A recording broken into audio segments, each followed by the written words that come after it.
Welcome back to a very sexy edition of the Comics Aficionados, and Jim is already throwing me for a loop.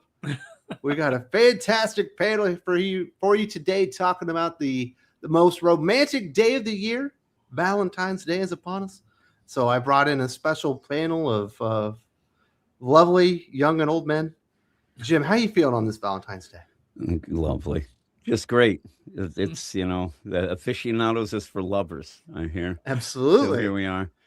Not for my mic that keeps getting unplugged and causing problems, but that's what happened there. Dude, are you going to make some Skyline chili? I may. I've been like talking about that whole week. It's so sexy to have spaghetti, a pound of weird chili, and then 10 pounds of cheese. Valentine's Day is for farting, apparently. Yeah, exactly. No, he does no bean chili for Skyline. Yeah. I don't eat bean chili for anything. I'm not a heathen. I don't like bean chili. I love bean chili. I'll make chili for my hot dog and throw beans in that bad boy. Oh, that's ridiculous. No, that is just straight up ridiculous, right? This is the way you do a chili dog. You get the hot dog, you put it in the bun, you throw mustard down both sides of the hot dog. You throw a little bit of fresh onion on there, then the chili on top, some cheese. The most beautiful thing in the world. What I would add to that, though, I kind of make it like that, but no beans. But I actually slather a bit of the chili on the bottom of the bun as well, or not chili, the cheese. And usually I'll use like a liquid cheese. So I kind of. So you're doing cheese sauce. Yeah. And I put that on the bottom. Put the hot dog on, and then more chili, but no beans. You don't need beans. You do need beans. That's when you're out of meat. You put the beans in. Listen, Jim, if you're wanting to go to second base on Valentine's Day with me, you're going to put some beans in that chili. You know what I'm saying? Well, then I'm all for beans. Exactly. Beans galore. So of course, I want to get to second base with you, so I need that beans going. I mean, really. So people are already wondering, where is Sully? Sully's always here. Sully notified me early. He's like, listen, I got plans this entire weekend with the girl. So he ditched us. I assume he's playing Mario Kart right now with his girlfriend. And probably the most romantic of the Nintendo games. Absolutely. Probably busted out the N64 because he's got a classic one of those with like the 4 controllers. Having a good time. So Sully is having some sexy time, and then Doc also because I overbooked is going to be treating his lady, I guess, to a nice brunch or something like that. Look at these Very guys. good stuff. What is brunch? Oh, so it's half breakfast, half lunch. We're not. I always thought it was like with you alcohol. Something at a weird time and somebody punches you in the face. That's what brunch is to me. No, see, we've got somebody that's classy on the channel. We've got Gabe this week. Gabe, can you please describe brunch to Jim so he knows what's going on? Brunch is when you mix bacon with Cheerios. Yes. See? And then punch somebody in the face. And alcohol. There has to be alcohol involved. Yes. You're going to have some champagne with your orange juice. So it could be a mix of breakfast. It could be a mix of lunch. It could be fruit. It could be anything you want. But as long as it has alcohol, then it is then brunch. Yeah. So how you been, Gabe? It's been a while. I know you've been dealing with some stuff. I'm glad to have you back, brother. Yeah, it's been a long time. So I appreciate you asking me on. My wife and I will be going out later, so we will be having some Valentine's festivities later in the afternoon. But she was kind enough to say, "Hey, you've been busy lately. Why don't you go have some fun with your friends?" And so here we are. Yeah, it has been a long time to keep him very busy. Just if people were wondering, a few people asked me, I'll just I won't get into the details, but I'll just say cancer sucks.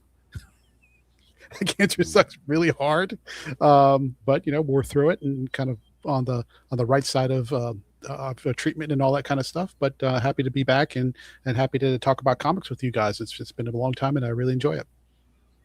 Well, I'm glad that everything appears to be working out, dude. We're definitely praying for you. We've lit quite a few candles in the churches over the past few months. I appreciate that. Thank you very much. Man, so what are you guys going to do? You going to go to a movie? Are you a date night kind of guy?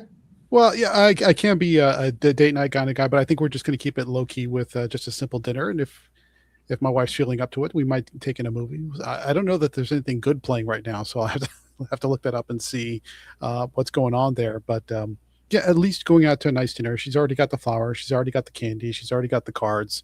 So I'm ticking all the right boxes, and then we'll see how the day plays out. Did you get her some, some mankini for her? You know what I mean? Show it off. Well, no, I'm not built for that. I haven't been built like that in a Oh. long time. Your body's not built for speed. Yeah, it's I think I'm past those days, but it's more along the lines of kind words and big hugs is really the name of the game these days. Dylan, is there a date night movie out right now? It is Valentine's Day. There should be something, right? We're gonna be going to see Pretty in Pink is back in theaters for Valentine's Day. Oh, okay. Yeah, John Hughes. We're gonna go be seeing that. So Little Molly 1980s Ringwald. action. Yep. Oh, very nice. Is Good that fun. going to be at a special theater? Or is that nationwide? it's in Cinemark, so that's nationwide. Very nice. You're gonna dress up as Ducky. What are you doing? You can do it, dude. Oh, You man. can slick up that pompadour. You could pull it off. It'd be good luck. She could dress up as Molly Ringwald. True. That is true too. And Jim could be her drunk dad. I'm there. So this is what we do, Gabe. This has been 2 Valentines in a row. My wife and I, we just grab the kids and take them with us. We're like, we don't really like spending time away from the children anyway. So we bring the 3 boys, and then they act like heathens in the restaurant. And then we're embarrassed.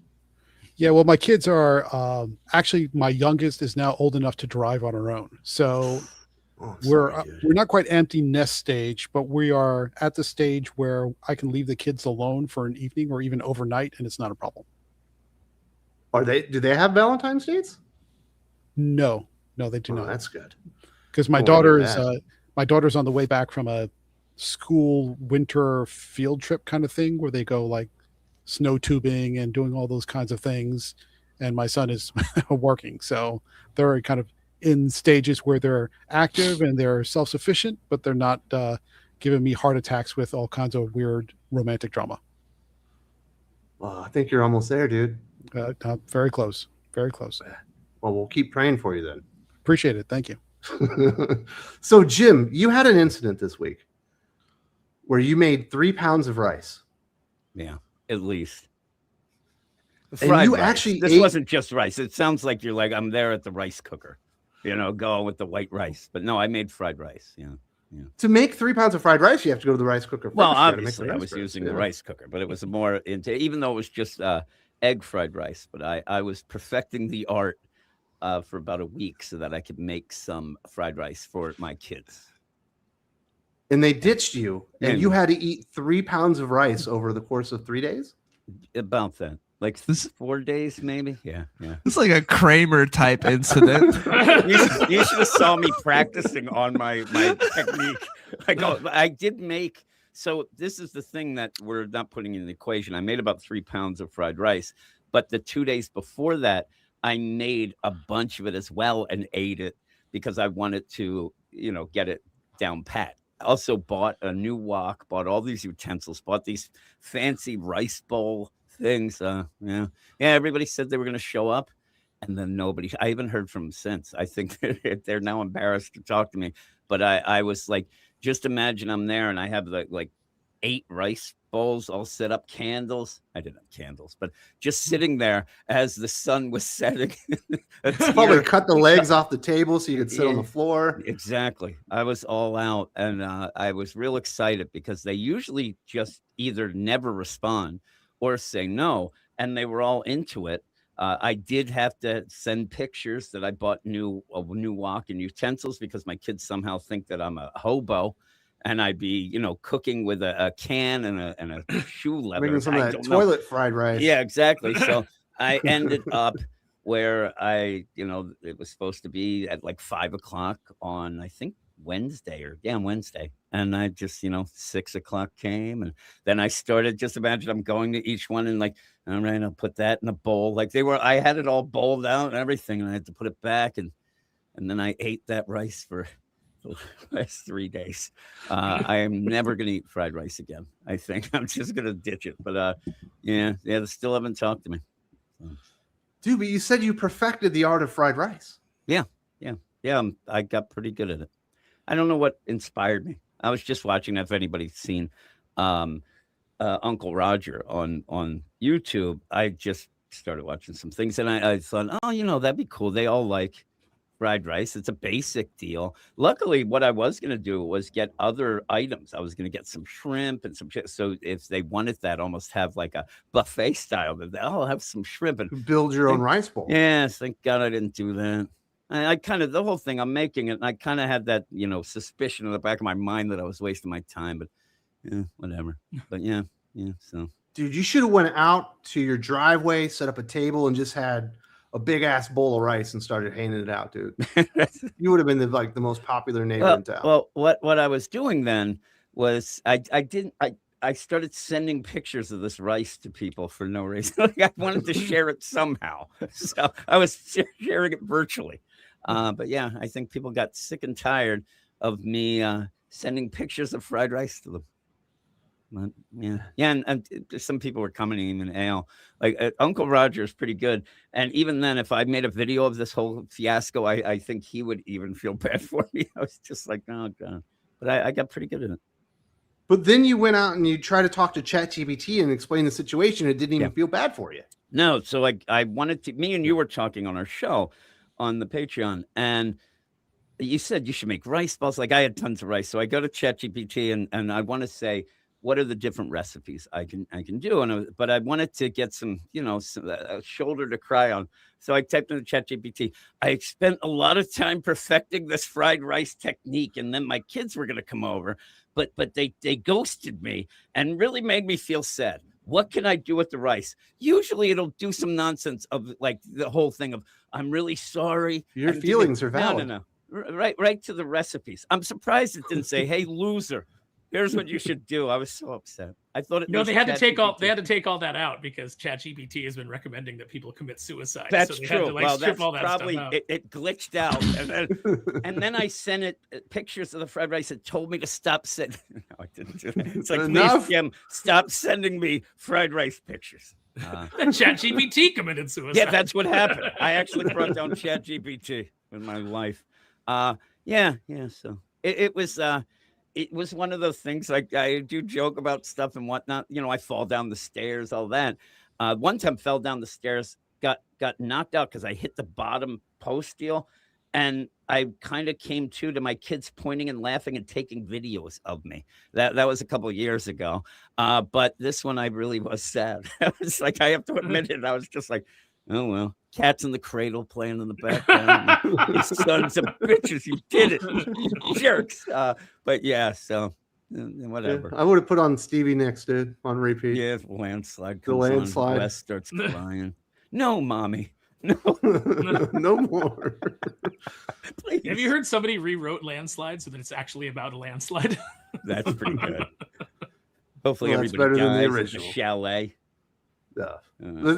Jim knows this. Maybe I told you this, guys, but my mom, she had some mental health issues growing up, and if I ever came home from school and the landslide was playing, it meant that I was going to be in for 3 really bad days of depression, because that meant it had gotten really bad. So I associate Stevie Nicks with very negative times of my life.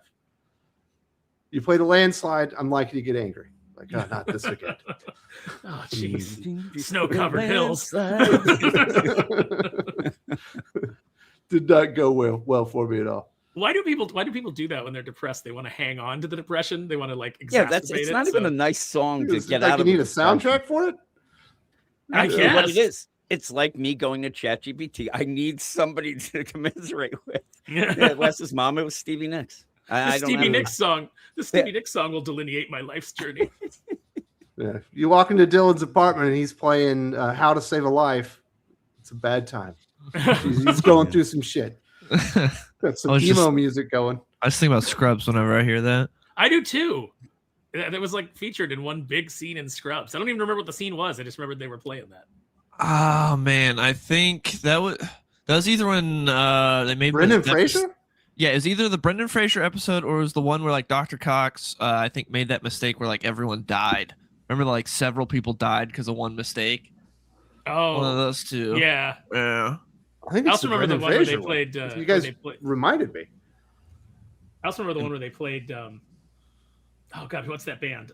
Erasure, and it was the earworm that was traveling through the hospital. Oh yeah. Because it starts out with like this really tense scene in the operating room, and he's like, no, I can't sign off on this. And he's like, well, you're not the lead surgeon, it's my call. And he's like, all right, I just want to register my objection. He's like, all right, we're doing it. And then the doctor starts playing Erasure. And Scrubs was so good to that final season. You're getting a new season now. Yeah, but I'm not real excited about that. I was just glad to see that everybody looks okay. Like, nobody looks dramatically older. Like they're older, but not alarmingly so. Yeah. Sparrow, do you got any hot dates lined up? What are your big plans on Valentine's Day? I'm going to dinner and then maybe a movie. Going out to taking lady out to a one of my favorite restaurants in Orange County, Gulliver's, which is like themed in like Gulliver's Travels. There's like it's like Chipotle but with seafood. No, it's like it's got like a nice study that you can sit in with a fireplace, and it's all very it's all very fancy, and you can get some nice prime rib and some creamed corn, and good stuff. Prime rib is the most romantic of the beef cuts. That's right. I like to think that's specifically themed after the Jack Black Gulliver's Travels. Yes. And you're just... no, it's an actual novel, not the. That's why they have creamed corn. I was just about to ask. Love it. I was just about to ask if it's like Gulliver's Travels, is all the furniture oversized and you feel really small, there's Jack or do you Black feel really big and all the everywhere, furniture is tiny? They tie you up. All the tables are really tiny. After dinner, they tie you down, and you have to put out a fire with your urine. Nice. So you're going all the way. You're going to watch The Notebook? No, I mean, I don't even know what's out, but I know I'm not going to see that Chris Hemsworth movie that has Mark Ruffalo in it. I know I'm not seeing that, even though there's ads that are trying to present it as like, this would be a good Valentine's movie. It's not really a Valentine's movie, but it's pretty good. They're doing the bit. They're doing the, he's not just going to steal her heart. He's going to steal a bunch of money. It looks like that Margot Robbie Wuthering Heights adaptation is out. So if you're into like classical literature turned into modern softcore porn, there you go. Yeah, no, I'm good. No, there are two good movies out this week though. There's Good Luck, Have Fun, Don't Die from Gore Verbinski. He's the dude that did the first three Pirates movies. That's out. That's pretty good. And Crime 101 was good. Thing is with Crime 101 though, Hemsworth is fighting his Australian accent the entire movie, and so that's pretty entertaining as well. Like he's trying so hard. That's the main villain. But it was good. Man, well, you know what I watched this week? I assume that Ruffalo. Oh, sorry. I was going to say I assume Ruffalo is also fighting, wimping himself to death. Ruffalo played what he's best at, which is just a tired cop. He's so good in that role, like with Zodiac, and he's really good at being a tired cop. So, no, I'm pretty tired of him. I watched F1 the movie this week. Oh, you finally got around to that. Surprisingly pretty good. Yeah, F1's good. That's what. Yes, that's what all the Oscar snobs are mad about because it got nominated for Best Picture, and everyone's mad because it's like a fun blockbuster. Yeah, it's basically Bull Durham, but with race cars. Yeah, people are upset about this. Like, how did this get nominated? How they nominate a normal movie? Man, I like it when the Oscars used to nominate movies people watched. Yeah, like Titanic and Lord of the Rings and stuff. Well, you're never going to get that now because they have to nominate all the ones that check all the boxes. You have a checklist of things that you have to have in your movie in order to be nominated. I don't know. Lord of the Rings was hella diverse. You had orcs. You had magic wielders. Orlando Bloom. You had elves. You know what he is. Balrogs. Yeah, there's all kinds of diversity in Lord of the Rings. Balrogs are super underrepresented in cinema. But I was pretty surprised. I wasn't all that interested in F1 when I watched it. It's a pretty good like old man coming back for one last shot at greatness type of thing. Yeah, Old Man and Winter story, but with they just announced they're doing a sequel, but the director Joseph Krasinski, like forever, each time he wants to do a Days of Thunder, he wants to say that Brad Pitt and Tom Cruise's character from Days of Thunder have a past, and he wants to have that for the next one. That's what he wants to do. So I don't know how that's gonna work, but that's what he wants to do. It's kind of weird. And then I like AI is Days going to of make them Thunder. fight on I a mean, rooftop. they're both. Oh yeah, I saw that. They're both. Yeah, but race NASCAR drivers. drivers don't drive F1, and F1 drivers don't normally go to NASCAR. It's like F1's really snobby about that. It's the best drivers in the world, right? They're very snobby, but NASCAR's like the hardest, isn't it? Like, isn't stock car racing like watch, literally yeah. like the hardest like driving? Hurts to watch. Oh, come on, Jim. He didn't. One's Dylan about to start a didn't flame say. war in the chat. Dylan didn't, didn't say that which one. He didn't say what kind of past they have. It could be a tumultuous sexual past, for all you know. Ooh, what did I That's walk into? true. Yeah, That's that would be a true. good Valentine's movie. Brad Pitt and Tom Cruise. Welcome, Although Jeff. we do have Jeff Hicks from World Class Bullshitters. How are you doing? What's up, dude? guys? I'm doing well. I had to take care of some stuff, as you know, Wes, but all is well, and I'm happy to be here.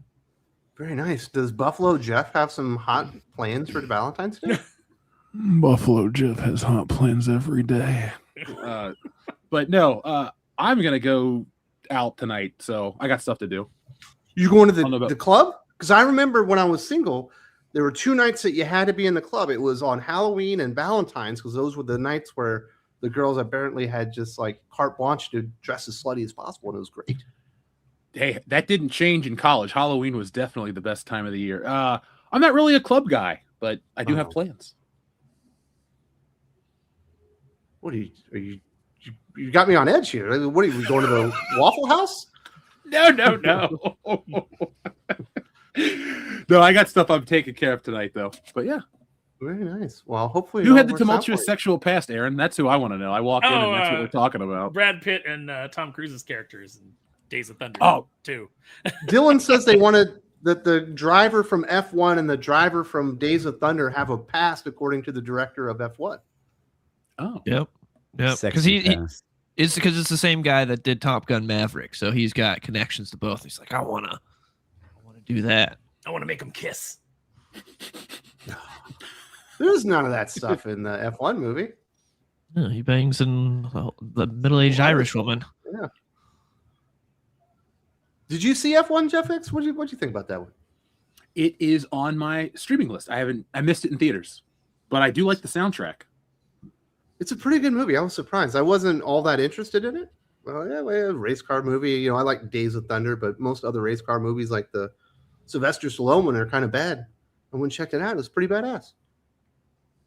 Made me start watching an F1 documentary on Netflix. I've never seen Days of Thunder. Is it worth watching? Oh yeah, it's Top Gun, but in a fucking race car. Oh, okay.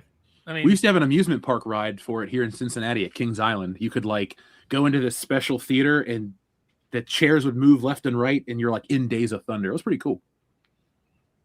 see if I could get that experience while watching the movie, I'd be into it. Oh, you'll be into it. I just don't anyway. care about racing. I don't care about a bunch of redneck jackoffs driving 500 miles in a circle. Chimpanzees. What if can they're do that. pod racers? Well, then you They're got some not weird rednecks. aliens. You got some weird aliens. You got, you're rooting for Rats Terrell because his wife just got out of the hospital. I know I am. Man, I don't think everybody that likes car racing or participates in car racing is like some type of redneck inbred freak, like Aaron said. But No, I'm doing Like, it. I'm it's- doing it. it's I'm doing this it, George Midwest- Carlin bit. no, it's an Aaron bit at this point where you're always talking down to people from the South and Midwest. Like we're stupid. Well, the only reason, like, look, if you tell me, hey, I'm watching auto racing because I'm looking forward to some car crashes, I'll be like, good on you. Yeah, But if that's you're why watching people because watch NASCAR. you care about the sport, then and I don't care. What, you've never had a favorite driver? No. I love Tony Stewart. He was great. I don't know who that is. Wait, Yeah, really? right. Home Depot, dude. Yeah. Hold on, I don't Aaron. know. Tony Stewart is friends with John Cena, and it was on TV a bunch of times with him. Like when John Cena wins the belt, he jumps into the crowd and hugs Tony Stewart. Oh, okay. I mean, that's how little I pay attention to John Cena's wins because I'm not a John Cena fan either. This was 20. Maybe this is 21 how years you'll ago. know him. He was a cereal box model. I don't eat You had your- cereal. They have toys of him, Aaron. All right, Um, I'll speak your language. There are action figures of Tony Stewart. And- You gotta Okay, have them. but they're racing action figures, right? No, they just I never- stand I there never- statically. Never paid attention. Yeah. No, they Me stay neither. on the shelf. They're not racing anywhere. No, he was cool. Oh, He's you mean like Star Wars toys? Exactly. he would just show up to random races and like race under pseudonyms and stuff like that, where he wasn't even really getting paid and stuff. It's because it was the love of the game, Aaron. How can you not get into that? That's neat, I guess. I mean, if I liked racing, I'd be like, oh, good on him. I would say that I'm screws still good over on the other racers. No. I'm sure. They're like, I really got a shot race this against time, and this guy gets in there. Tony Stewart. Yeah. You might as You well don't like car racing either, Jim.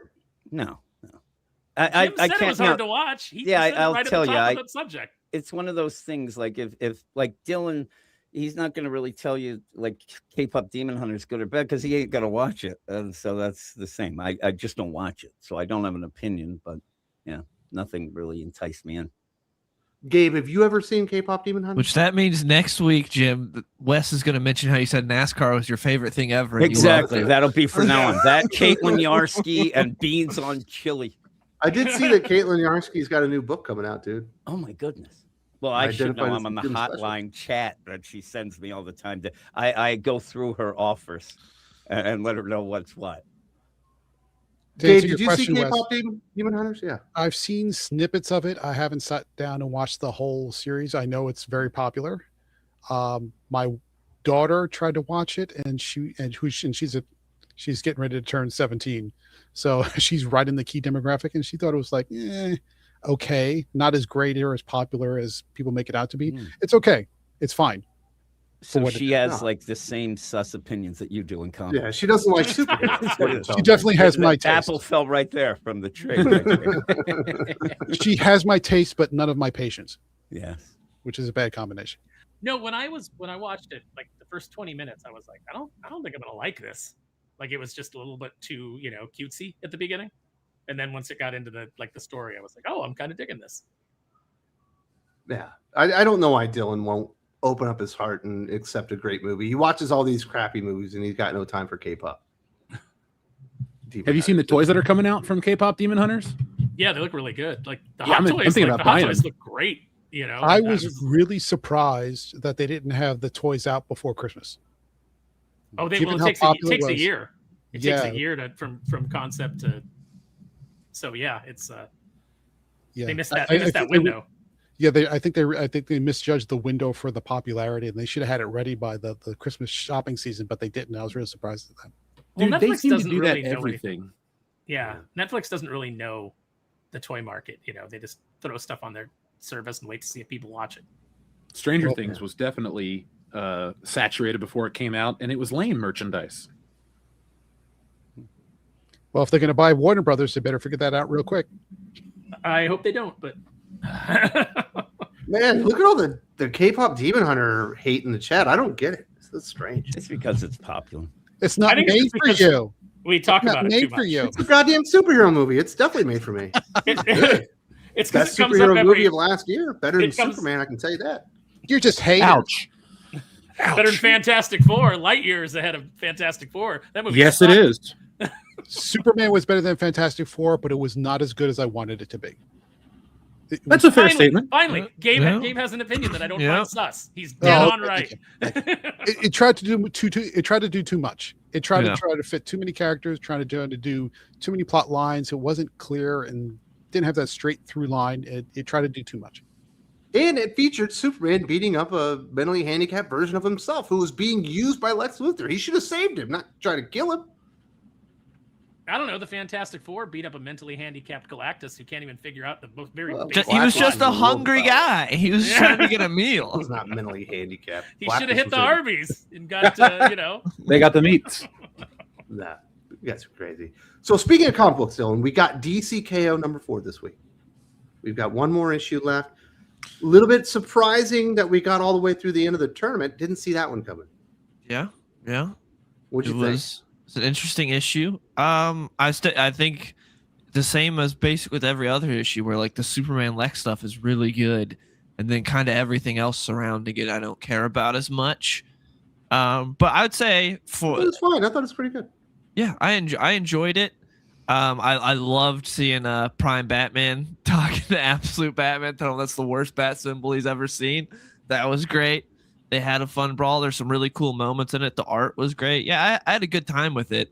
I am ready for KO to be over with though, because they really should have, for the tie-ins, they should have made them all one shots and miniseries instead of having them derail books. That was a mistake, like taking over Superman and Aquaman and such. But I've been enjoying KO. It's pretty good. Chad is asking for no KO spoilers. No, we're not going to spoil anything. Okay, just It's a comic book. That's a spoiler. I'll spoil all of it. All of it. Go for it, Gabe. I mean, I don't. Everybody already calls you sus, Gabe. It's not very nice. You should. No, be I'm not gonna. It features big dumb Batman being big and dumb. It features big dumb to Batman. I think they did it. There's some good stuff and there's some bad stuff. They didn't really do a good job of explaining why the absolute characters are there or how they got there. They did in the epilogue. Yeah, in the epilogue they did. It was just, but it was just lame. It just grabbed them. Just grabbed them. I think including Joker all the way up to the final four was a strategic error. It's just dumb. Come on, man. There's no. Batman's Return also a little too hand wavy. I mean, how do you touch a mother box to your heart? And that's not a spoiler for this issue because that was explained in a prior issue. So yeah, the Superman Lex stuff I think was good, but everything around it not so much. And the rules are still very loose and squishy. Like they set up a rule, every issue, and then they make a different rule, and then they violate the next rule and the next tie-in. There's just a real poor sense of cohesion for what should be a tournament. If it's a tournament has to have rules to make it a tournament. If you're going to just sort of make up rules and not be very clear about them and then violate them and then reshape them, then what's the point? I mean, you're just smacking the action figures together, which is fine. You could do that if you just want to do that. That's fine, but don't try to term it in that it's this big important thing and then it turns out not to be. So, am I reading the room right? Some of you don't like Absolute Batman, and some of you do. I think it's fine. I like. Well, since I've been on the show like last, I actually read it, and now I'm on board with it. So I'm going to give DCKO a tryout when it hits the trade because I can't go to the store every other week or every month now. I'll just get the collected version. But don't go in there for Absolute Batman though. Not for Absolute Batman because he's in it for like 5 minutes. That's no, I was just I'm trying to open my mind to more comic books these days because I always come on here and you guys talk about new books and I realize, man, I'm late to the party. I'm rereading X-Men 104 random books like that all the time, and I feel like I'm missing out. So I'm trying to catch up slowly. Or you'll be fine if you stay away from everything from Marvel. That I do currently. The only thing I buy is Spider-Man for my collection, and I don't even read the books, man. I just buy them, put them in the box, and that's it. You and everybody else. Yeah. That's the way. Infernal Hulk is worth reading. Yes, Infernal Hulk's really good. Although apparently it's a limited series. It's just not Hulk. Well, we knew it was phase 2. It was part 2 of that storyline because he had already announced that when Infernal Hulk was happening. Because he's like, Incredible Hulk is phase 1 of this big Hulk story he's telling, and then Infernal Hulk is part 2, and then part 3 is whatever the next thing is. What I like was when that was actually just the trades within a big run instead of new. Yeah, instead of having to. It's the worst. But this is the Marvel way. Yeah, but then phase 1 was all about the eldest, which wasn't even explained or shown until the very, very tippy top end. And then phase 2 is the eldest taking over the Hulk, which is why. And then phase 3 is it's where's the Hulk and what is he trying to do in all this? It's just where's Charlie? I think where's Charlie and her little Russian doll stuff, all those things. I think Philip Kennedy Johnson is a good writer, but he tends to get lost in his own lore. Because he's trying to create these big mythologies, and sometimes he just gets so far away from what the core of the character and the tragedy of what the Hulk is supposed to be that it gets kind of lost in the mix, and you're like, what am I even reading anymore? He does the same thing with Superman. Nobody cares about Ogrim, but we're still on that. So yeah, he tends to get lost in his own mythology. I think Infernal Hulk has done much better without Charlie because I like Charlie for the first bit, but then after she got the whole god skin thing or whatever, it got once we reached that's when she got I was I don't need her around anymore. So I've been enjoying Infernal Hulk a lot more than the later half of Incredible Hulk because there's no Charlie. You know what he did? He actually made her kind of insufferable by the end. When she had the skin and all that, it was just you wanted her to leave, but it's just odd. She just flew off. Yeah, there she goes. She just flew up in the sunset. But yeah. I imagine she'll come back at some point. I'm sure she will. Yeah. But we had the big ending, Dylan, for Batman and Robin, what I think has been the best ongoing series at DC since Agreed. Thompson arrived. Agreed. And he fucking nailed the landing, dude. It was incredible. He gave us 2 great story arcs for Batman and Robin. A shame that he's leaving after 2 because he's exclusive to Marvel. But man, so good. That Quiet Man arc. Oh, I love the interaction between Quiet Man and Damian. It was great. It was great. I love the idea. It was a great interaction right after he butted Damian twice with the rifle. I was saying, when he hit him the first time, I thought, oh, Damian's out. Then he just keeps going. He just keeps hitting him. I'm like, what the hell? And then he's like, you know what? You should be the leader. I'm like, I guess so after that. Holy moly. But it was, I'll tell you, like I said this week, it was probably my favorite issue, even reading it when me and Wes went over it, but then reading it again for our podcast, I said that was probably my favorite ending of a run issue in quite some time. Usually those are, lame. They'll do a little victory lap and things like that. And also I love the idea, because we even talked about it last week, that the way that the timing went, it almost is like Philip Kenny Johnson was able to tell Matt Fraction to go screw himself with how Damian and Batman interact. And I thought that was great. Like 1 week later, because boy, it was good. Also, I like how Batman ended up being like, hey, bitch, you can only walk around with gauze pads and socks at that hospital. Like, he's like, this is all he's suited for. Made me giggle, but it was great. Yeah. Yeah, that's what you need to get, Jeff. All right. Yeah. And it's done, and it's, 2 contained arcs, so you can actually just read the through first story arc's probably already out in trades right now, and then just wait for the second one. But it was really good. Yep. But I wish that would be the status quo of Bruce and Damian moving forward. Yes, but after this, because we already see it with Matt Fraction's run, every writer's going to ignore all the progress that's been done with Damian and his relationship with Bruce, and it's going to go back to being the whiny, ignorant brat. It's so annoying. Every time that Damian shows up in a book, he'll immediately regress to, you guys suck, and I'm so smart. And you're like, no, it's not that. Even I like to kill people again now. Yeah, exactly. I can bring that back. I'm an Al Ghul. Anything else going on in comic books, Dylan, that was popping in your head? Real American Hero was brutal this week. I loved it, but that was probably the most brutal issue since being with Skybound. That was I thought it was pretty uninteresting. I don't really, the drone warfare stuff isn't all that interesting to me. I thought it was pretty good. I like the sniper going back and forth. I thought that was good. That was the best the part, art easily. was brutal. Freaking the one dude getting gut shot and then he got nicked in the face and then he gets gut shot afterwards when he's holding his bloody face. And Mooneyham, of course, draws it all great. That was beautiful. That was pretty cool. Yeah. Did Cat versus Alien nail it for you?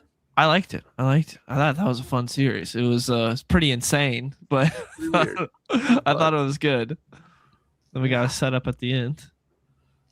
So you think we're going to get a sequel? I mean, depending on how well this sells, but we got the setup for more. I hope we do, because I really liked it. Very nice. Hicks, are you getting anybody a dozen Rose Ticos this year for Valentine's? I like people to continue to talk to me, so no, I'm not giving Rose Ticos to anyone. I haven't looked at those since I got them. They're in a box under a table in a different house. 4 dozen Rose Ticos, and you're not even going to give it to a special somebody. If it's a special somebody, I want her to, not think I'm a weirdo. So you're not going to show her your Rose Tico collection? She might think that's weird. If she doesn't think it's weird, then her and I can't be, because that is weird, dude.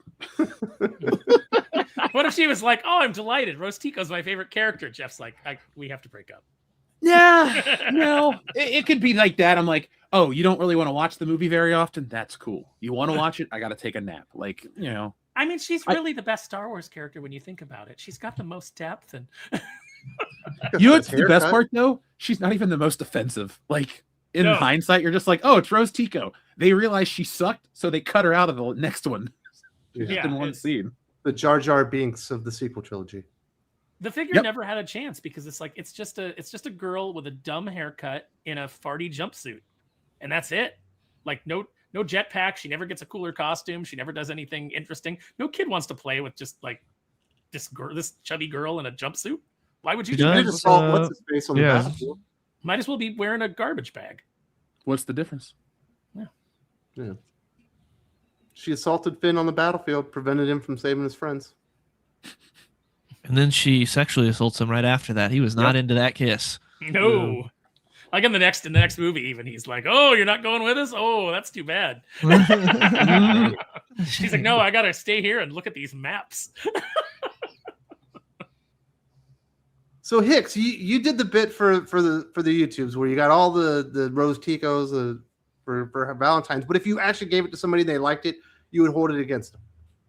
Oh no, like it would be junk off my shelf, so it'd be a happy thing. But I don't know. I don't really want to date somebody that's into the toys and shit. I think it would be too much of a clash, you know? Like, Aaron, could you date a woman that has the exact amount of collectibles you have and wants to, like, be into them as much as you? But let's say, though, that she likes Aaron's thinking of the battles, the giant battles you can have. The crossovers. The crossover.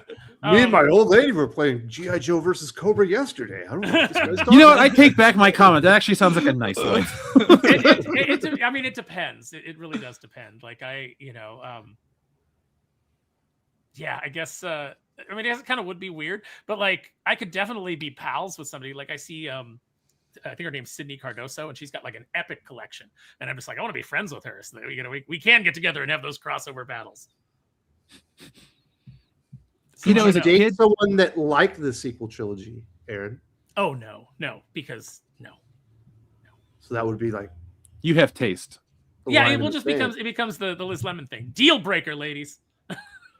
You know, all joking aside, Wes, I could not date one of those hardcore Disney adults, the ones that like want to go to the theme park and spend thousands of dollars. Like there's documentaries on those people. That's a hard no for me. Man, those people. Yeah, pretty harsh language there, don't you think? No, I can say those people. Well, it's the only exercise they get, Jeff. They're all 400 pounds.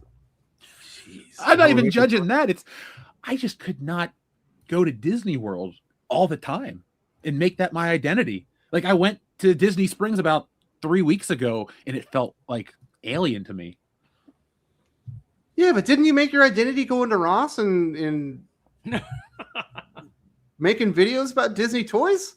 Nope. It's funny. You're halfway there. No, dude. My big videos are all pop culture commentary. They get millions of views. Like the Ollie stuff is more what I transitioned to for some fun, and it took off while I was working on my books. Huh? Yeah. That's what you do because you love it. No, it's because it's fun and funny. I mean, you guys may laugh and watch the videos, but when I walk into these stores, I start cracking up. I'm like, Jesus, it never moves. It never goes. I go to different parts of the country. It's still here too. Like, you know, you can't hear what I'm actually saying on those videos, but I'm actually cackling. No, if you go to the little mall thing that we have here, you will still find the sequel trilogy action figures. What's it been, 6 years since the last one? Yeah. Yeah, 2019, right? Yep. Yeah. Correct. 6-7 years. No, it came out right at Christmas, so yeah, it's been just a little over 6 years. It's pretty epic how badly they botched that.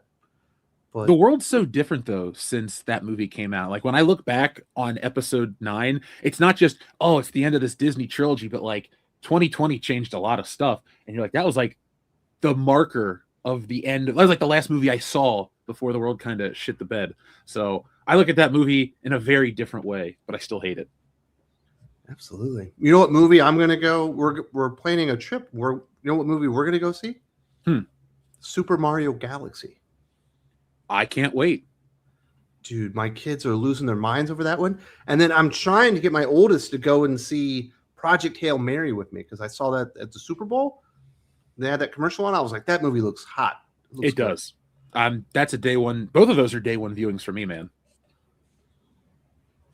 What'd you think, Dylan? You're the big movie guy. I was pretty blown away by Project Hail Mary. I thought it had a stupid name, but then when I finally saw the trailer, I was like, that looks really good. It looks good. My brother-in-law read the book, and he really liked the book, so I heard it's pretty good. So it looks good. I will say Ryan Gosling was getting clowned, though, because part of the promotional, they had him throw a Hail Mary, and he's Canadian, so I don't think he's ever thrown a football in his life. Mm-hmm. So it looked horrible. They should not have had him do that. That was rough. But yeah, the movie looks good. Do it. He kind of looks like him. Just let him slip in, throw the ball. Man. What do you think, Gabe? Did you get to see those trailers? I did. I will say I was pleasantly surprised by the first Super Mario Brothers movie. I thought it was just going to be like either too corny or too kiddish or whatever, and it was fast. It was short, maybe a little too short, but it was very entertaining. So if they can reproduce that for the sequel, then I think they're going to be in great shape. Project Hail Mary, I like the concept a lot. I sense a lot of interest in kind of like space alien, but grounded in current zeitgeist type movies coming up. Like we got this one. You've got Spielberg's coming up with his what is that movie where where they're basically going to announce that aliens are real and they've been living among us. That whole that kind of stuff. Alienation? No. There was trailers for it during the Super Bowl. I forget what it's called. I think it's I didn't make it past halftime. Yeah. Well, you didn't miss anything there. Yeah, so I sense there are a lot of more interest in movies where people are doing spacefaring type stuff, but grounded in our current reality. And I think that one's going to do all right. I don't know. It's not going to be a disclosure. Yeah, thank you, Destiny. Disclosure Day. I don't think Project Hail Mary is going to be a mega hit, but I think it's going to do pretty well. I really liked the Martian, which I guess the dude that wrote Project Hail Mary wrote that movie as well. So. Yep. I got good feelings. That Rocky dude, the little alien, looks adorable.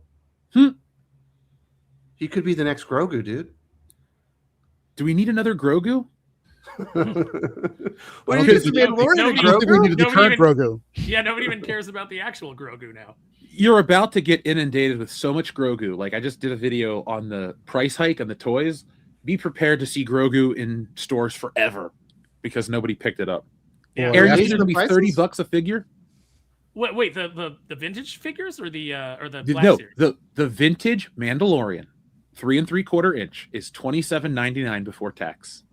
Nobody's buying that shit. And nobody's buying that. The Black Series Mandalorian is $39.99. Now that was I have to look at the American price because I was on the UK website just for that one, but usually they translate, like the 1-to-1 number, like 29 pounds would be $29 in America type of thing, not translation of money, but how they price it. And so Mandalorian would be 40 pounds. So I'm assuming it's be $40 in America. You can't give the Mandalorian away anymore. Like that Dude, stuff rots on the shelf. The thing is, they really they were a little late for the window of Christmas 2019. They cashed in during the pandemic. Even guys like me picked up Mandalorian, the guy figures. And so I got 2 of them in my collection. I look at the new one. I go, this looks just like the Beskar Steel one I bought 4 years ago. Why would I spend $40 on this? Yeah. Well, they're hoping, that kids will go and be interested. But kids don't care about Star Wars anymore. They're not interested. What kid's going to spend $40 on an action figure when that's 2 cards in Roblox or that's a video game, dude? Like nobody's going to buy expensive toys, but guys our age, and we don't want this crap, so nobody's going to buy it. Yeah, and after that stupid Super Bowl commercial, I mean, you can tell that Disney's already way miscalculating the public reception of that character because that commercial was stupid. It was received poorly. Everybody's now negative on it when they should be positive on it.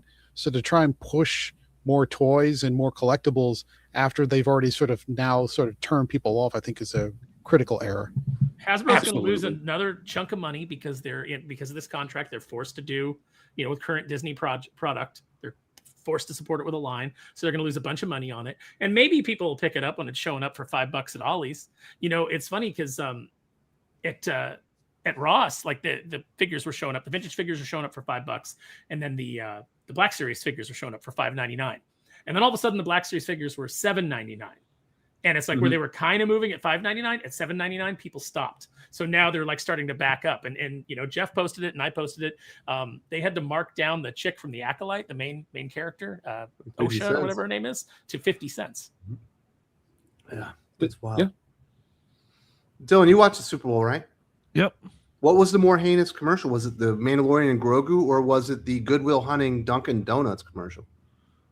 If they wouldn't have done all the CG, the Goodwill Hunting one wasn't bad. Like, I think it would have been way funnier if everyone would have just been old, like pretending to be young. Instead, they did like this terrible deep fakes. So I'll say the Mandalorian one was worse. Man, I thought it was pretty bad. I guess you got to have your Tom Brady, Dunkin' Donuts, Ben Affleck. Wait, are you telling me that when you saw the Tauntauns, you didn't recognize the Tauntauns and clap when you saw them? I recognize them. I went, why do they look like puppets? And then I was like, I- oh, wait, they're trying to make them cutesy like the Clydesdale. And then I looked over at my friends and went, this is dumb. Like, It looked like it was made in grok. yeah, and you're supposed to be like pumped for this stuff. And I get that people are, different strokes for different folks. Some people might think of The Mandalorian as this cutesy Disney show, but there's a difference between getting people to watch a TV show and getting people to go out and watch a movie. And you got to get them hyped. This isn't just like, hey, a new movie. This is the first Star Wars movie in 6 years in theaters, but they didn't plan on taking a 6-year break type of situation. Like, this is like readjustment, and you got to get people pumped. Like, hell, just play the Star Wars music over a bunch of clips of the movie and throw in some fighting. There you go. You fix the problem. Like, the problems are easily solved, but they just keep going in the opposite direction, and it's just crazy.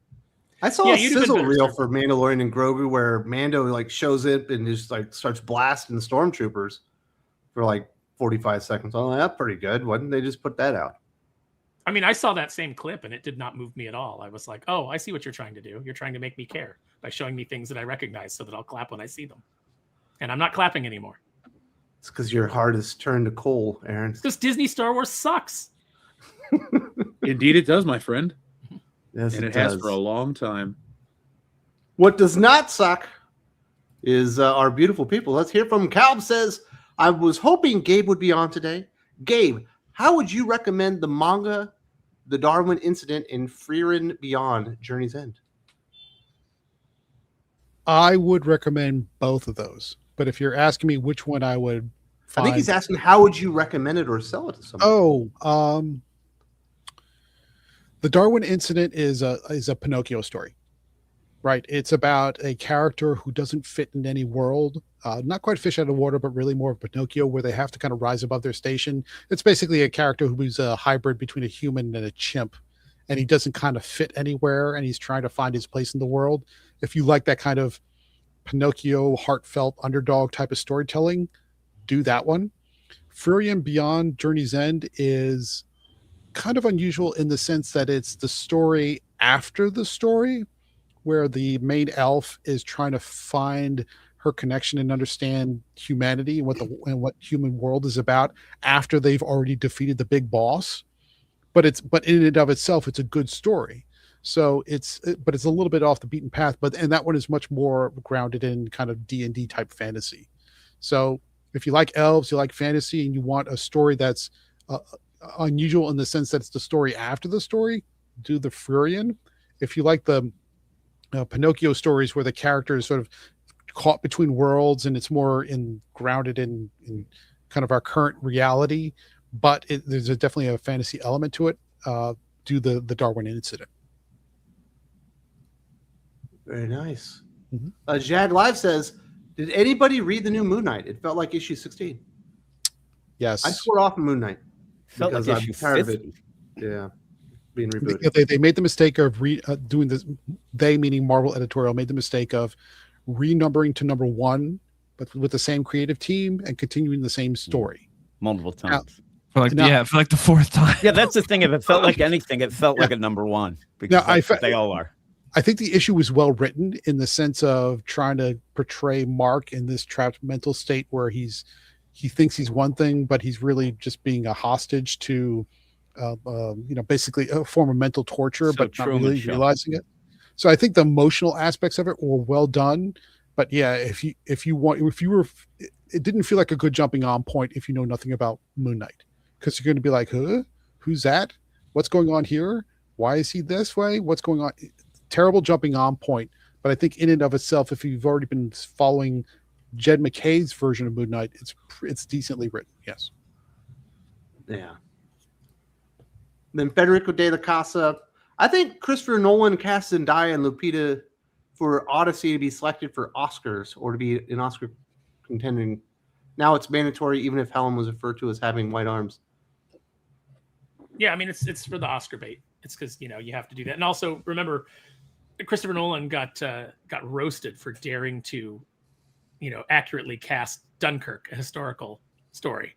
He didn't mix in a bunch of different nationalities that weren't part of it, and got roasted for it. So he's not going to make that mistake again. Yeah. I hate movies. I'm done. You're done with movies, period?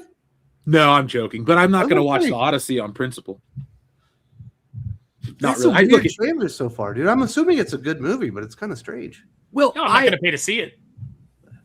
I just don't have an interest in that. Like, I don't dislike Christopher Nolan's movies at all. He's a very good director, and some of my own. But he doesn't have, actually, nobody besides Sam Raimi has a name that makes me go, I got to go out and see it in theaters right away. Like, it's just, he doesn't do that for me. His movies look nice. I like Dunkirk, but there's just something about this one, no matter who's cast. It's like The Odyssey. Yeah, all right. I've read the story. I know it. I'm not that interested.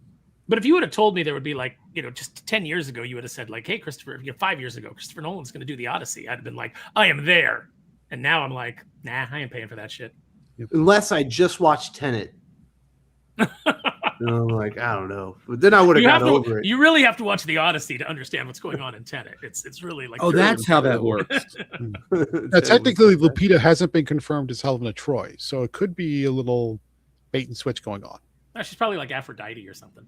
Or Sheba or something like that, queen of the kind of the northern continent or southern continent or something like that. But so it's not confirmed. I don't understand the fascination with Zendaya. That she seemed to be popping up in all these epic movies, and I don't get it. I really don't. Me neither. Yeah. So I don't have anything, like, I don't have any problem with her, and I don't have any problem with Lupita either. I think, I said on the podcast, she's obviously an attractive woman, but I don't like the idea of this. I don't like the idea of cramming in Elliot Page and cramming in all of these different actors to try to like hit this Oscar bait. That's fine if that's what you want to do. That's what you want to aim for, then aim for the Oscars, but you're not aiming for me as an audience member. So Jeff, you said that you will watch anything Sam Raimi. Did you watch his new movie with or was it Rachel McAdams? That's on my list. Like, that's where I'm going later. Oh, was that a good one, Dylan? I did not see it. I heard it was good, but I didn't see it. About Send Help? Yeah. Yeah. Okay. Oh, I thought you went to all the movies, Dylan. I go to a lot, but there's just the trailers didn't grab me. It didn't look very interesting to me, but I heard it was good. Looked a little too girl power. I still instead went to go and see Jason Statham defend the little girl. A very original concept. That was wait, Dylan, let me ask you something. Or let me ask you something. Is he an operative that's kind of like off the grid? Yes. Oh shit! Wait, I saw this one last year. It was called A Working Man, and then the year before that was Beekeeper. The difference was this one was actually good.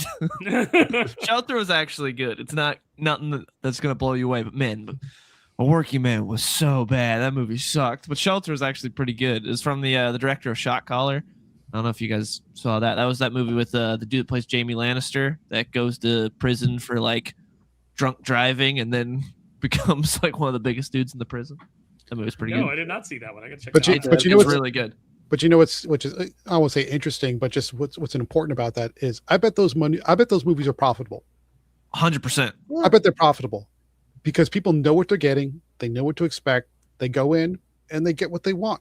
Yes, and they're smart because they release them in January, which is like the worst month for movies. It's like hardly any movies come out, and the movies that do suck. So if you're like, oh, it's a Jason Statham action movie, I know exactly what I'm getting, and like it's the perfect time to release it. Low budget, it works. Marvel and DC editorial could learn a lot from a Jason Statham run of movies. Giving people what they want, what they expect, and what they're happy with. Yep. Dylan, Sully would be so proud of you to see a movie where it was clear that the woman was going to be powerful and the man was going to be put down, and you denying it. He'd be like, "That's my guy." You know what I'm saying? Now Sully's going to come back a changed man for this weekend. Well, probably. Oh no, I liked him the way he was. What's happening? Jag Live, has there been any updates on the possible status of what is going on with Hush 2 Part 2? Is this Batman Wonder Woman maybe a replacement? That's what it sounds like. Is they're treating this Batman Wonder Woman lasso missing story, Gabe, as a replacement for Batman Hush 2 Part 2, right? Yeah, I do have some breaking information. Hush 2 Part 2 has been delayed to 2047. So hang in there, be patient, we appreciate your time and your consideration. Thank you. Listen, At least you're going to put it out after I'm probably dead. Yeah, I'm leaving Hush 2 to my kids and my wife. There's a Supergirl movie coming out. Jim Lee's got to prepare to be on the red carpet. The only thing he truly cares about. Come on, cut the guy some slack. Supergirl movie based on a Tom King story that is the most far away from Supergirl as you could possibly get, and then some. But Great. super close to True Grit because it's just True Grit. copy-paste. That's all it is, yeah. Yeah. I don't imagine we ever get Hush 2 Part 2 unless they find a new artist. Unfortunately. Seems like Jim's pretty busy. But maybe they should have had Dan Mora draw it because it would have been out by Dan now. Moore.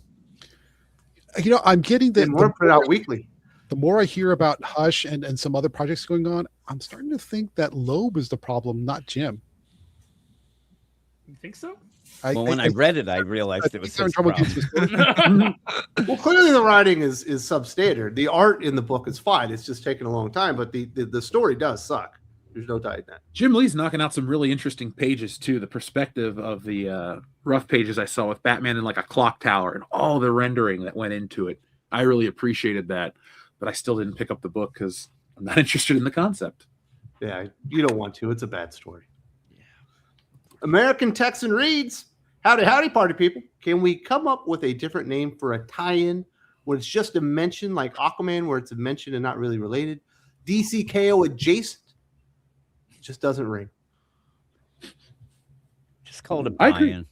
Cash grab? It's a cash deal. I agree, because if you Yeah. read Aquaman, you ain't getting a fucking tie-in to DCKO. Well, Aquaman is weird because it isn't a tie, is and is not a tie-in because Aquaman isn't in the arc for the most part that's currently running right now because he's off doing the KO thing. Well, he's dead. So or dead, you know, Mm-hmm. or turned to stone or however you want to define it. Yeah, so in a sense, it does kind of work in the tie-in in that the title is directly affected in a significant way by the events of what's going on in KO, but it doesn't matter to KO, which I think is the problem. If there was some direct impact or correlation on the events of Well, I guess it does explain why Aquaman got housed in that fight that he lost because he didn't have his powers anymore. That is explained in this issue. So I guess maybe it's DCKO adjacent. Yeah, but it probably would have been better off just to be a self-contained story where it didn't tie into anything.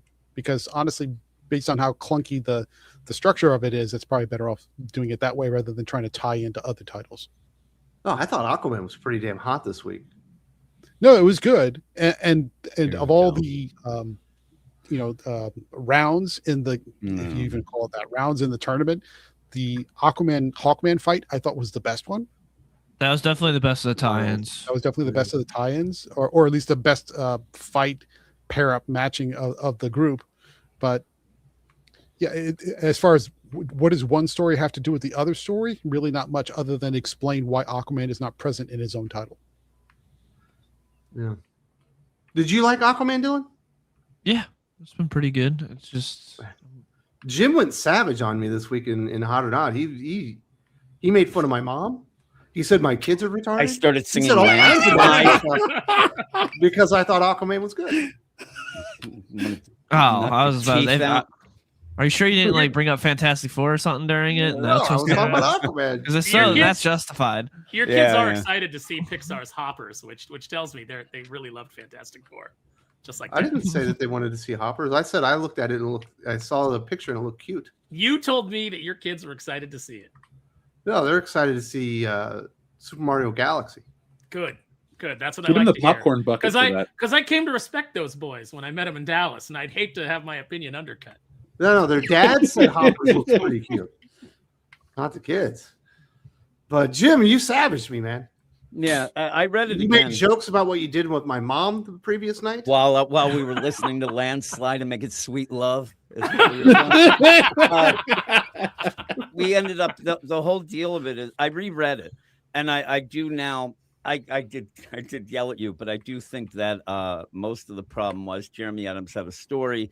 It kind of got convoluted up a bit because of KO. And I also think that this issue kind of rushed to exposition to explain everything because we're going to have a status quo change with KO. So I still didn't love it, but I don't blame Jeremy Adams as much as I did. He did have the best fight. with Hawkman and Aquaman, but I just at the end, like everybody had some, you had theories. Sometimes there's a twist that you're like, oh my god, I didn't see that coming. But yeah, some of the stuff was just like, ooh, like I didn't see that coming in a way that he had to exposition his way out of it, and it just felt a little clunky to me. Are you gonna apologize to my dad for all the mean things? That you said your dad about was watching in the closet. probably while that really was happening. So he didn't mind. But yeah, I was yelling at that point. I had just read it and I was kind of irritated with the whole thing. But it's Jeremy Adams has been he's made the best of a lot of these event tie-ins that kind of screw your book. He is probably the best guy in the tie-ins to just say, screw this, I'm going to tell my story as well. I just thought that this one, things must not have been laid out to him as much as they should have, and it seemed like all of a sudden he had the exposition. I can't wait to see what's next, but this whole thing with the blue and all that, it just never felt like it was fully developed to me, though people disagree. But I wanted a little more. I read things on a different level. Exactly.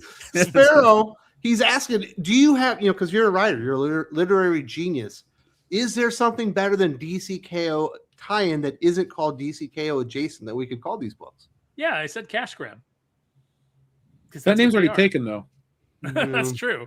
That's true. But you know what? The name Punchline was taken, and that didn't stop DC. So All right.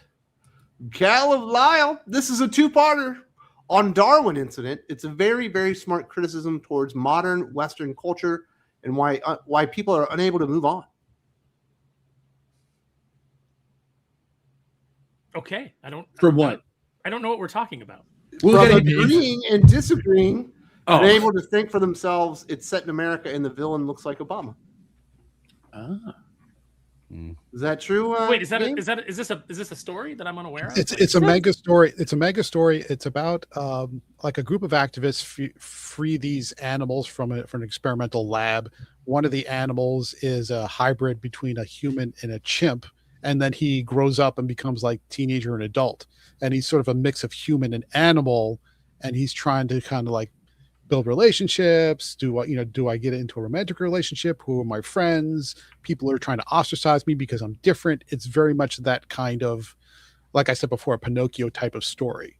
So it really kind of plays into a lot of the kind of the current Western cultural debates that are constantly going on about othering people who are different and because of the way they look or the way they feel, and what does acceptance looks like, what does tolerance looks like, a lot of that type of stuff.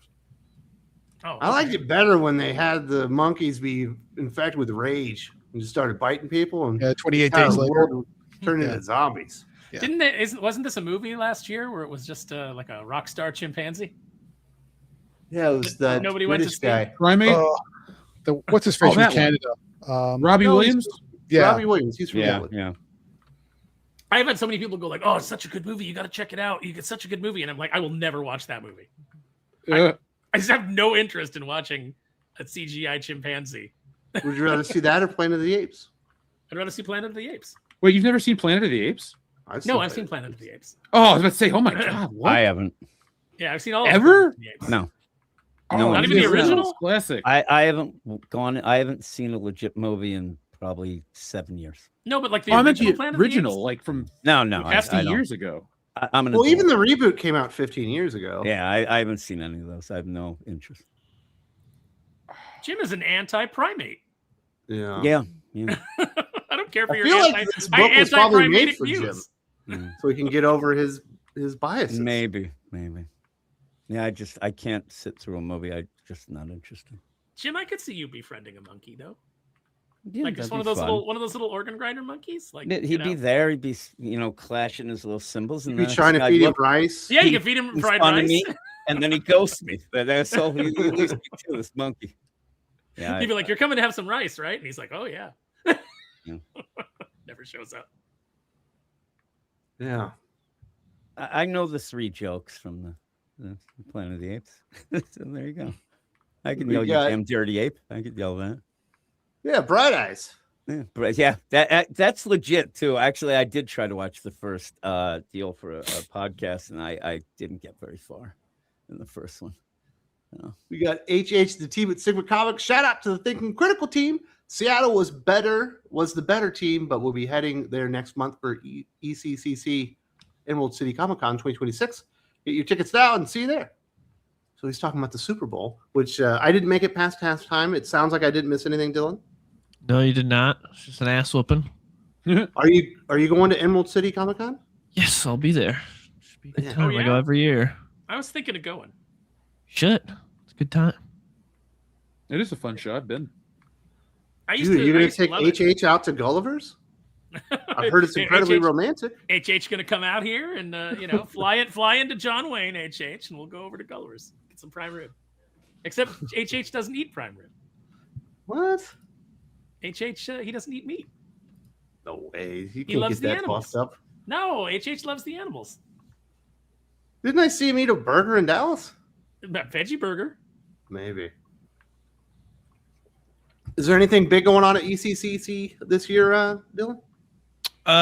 Hayden Christensen's gonna be there. He's been there before though. Are you taking a picture with him? I already got a picture with him. I met him a few years ago when he was there. Was he nice? Yeah, he was really nice. He's been messaging me on Twitter. I'm sure it's really him. Yeah, he might need some money. I just Help had him to out. send him the front and back numbers of my credit card. He said he needed it. He was in a real bad bind. situation. Yeah, his boss, the Emperor, is pissed off. Is anybody else going to be there? I know normally you're looking for Higgins, right? Isn't he the guy they like to talk to? He's there like every year. Yeah, they got a bunch of people. Jeff Loeb's gonna be there. Chris Claremont's gonna be there. You got to ask Jeff Loeb what the fuck is up with Hush 2, dude. Like this is ridiculous. Yeah, I don't think he's. Oh yeah, David Finch is gonna be there. His line's probably gonna be huge. No, you gotta PKJ go will be there, dude. You got to come No, out to San he's- Diego. He's not. He's not gonna be there. Oh. San Diego, you can walk right up to David Finch most days. Oh yeah, because everyone going there doesn't care about comics at all. That's right. That's eBay con. It's like, what exclusives are there that I can flip on eBay? Man. So you're going to Seattle? Just no notice, Barrel? I might. I just haven't decided. I mean, I'm working with a company up there, so it would be a good chance to go up and visit. And, so it might be. Plus, I get to see my dad, so it's like could be a good trip. I can understand why you want to go to like Cincinnati, where they have like Skyline Chili or something cool like that. Seattle. I mean, if Jim would have Chili is invited just me, I might That have shown would up be. for fried rice. If Jim Just had don't go to invited St. Louis because Wes told me it's the murder capital of the U.S. though. So don't go there. No, you said what is St. Louis known for, and I said murder. Well, That is true. Tips. But maybe barbecue. They have a dry rub thing. Wait, are you telling me that there's one negative thing that California isn't number one in? Because we nailed down homelessness, we've nailed down unemployment, we've nailed down people fleeing the state. We've got number one in all those. We're not the number one in murder. You might Come on, be. Gavin I'm just Newsom, saying that's what you're St. slacking. Louis is known for, but I wouldn't be surprised if San Francisco outdoes them. Well, see, no, we don't. We're not the number one in murder because we just don't report it. But there you go. Yeah, because the police don't show up for anything, dude. No, they're not I allowed. called 911 once, and they put me I got an answering machine, and they called me an hour later, and I went, "Okay, I don't need help anymore," because somebody got beat up on the street. I'm dead. Goodbye. Yeah, the American Midwest has a very surprising reputation for serial killers. Yeah. Well, I mean, anywhere there's a lot of forest, I guess. Well, Ed Yeah. Geden's from Wisconsin. Yeah, it's Commerce the from- desolation. It's the rural landscapes and the desolation that gets to people. What the fuck are you talking about? Desolation? There's no desolation in Missouri. It's a That's beautiful. why I state. heard Aaron's moving to Alaska. So if we combine the two takes, it's a desolate place full of slow, retarded people. Yeah. Well, it is. This is explaining Wes's view on like Fantastic Four right now. Yeah. I'm getting it. It's not- Full of retards. Fantastic Four is a superior film to Superman, but they're just neither of them are good. It What? absolutely is. It absolutely is. How? not. Well, in everything other than casting, it's superior to Superman. It has a better story. It's the set It did? pieces are better. It's more coherent. There It is has- a couple of it has problems one of there's the the dumbest- end. One of the dumbest stories that's strung together for no reason. You're just Oh, Galactus wants your baby. you just so he don't can- like Pedro. It's your fine. baby can take over being Galactus because Galactus is a big dumb retard. Nah, Who can't figure out the very phenomenal cosmic power, little bitty brain.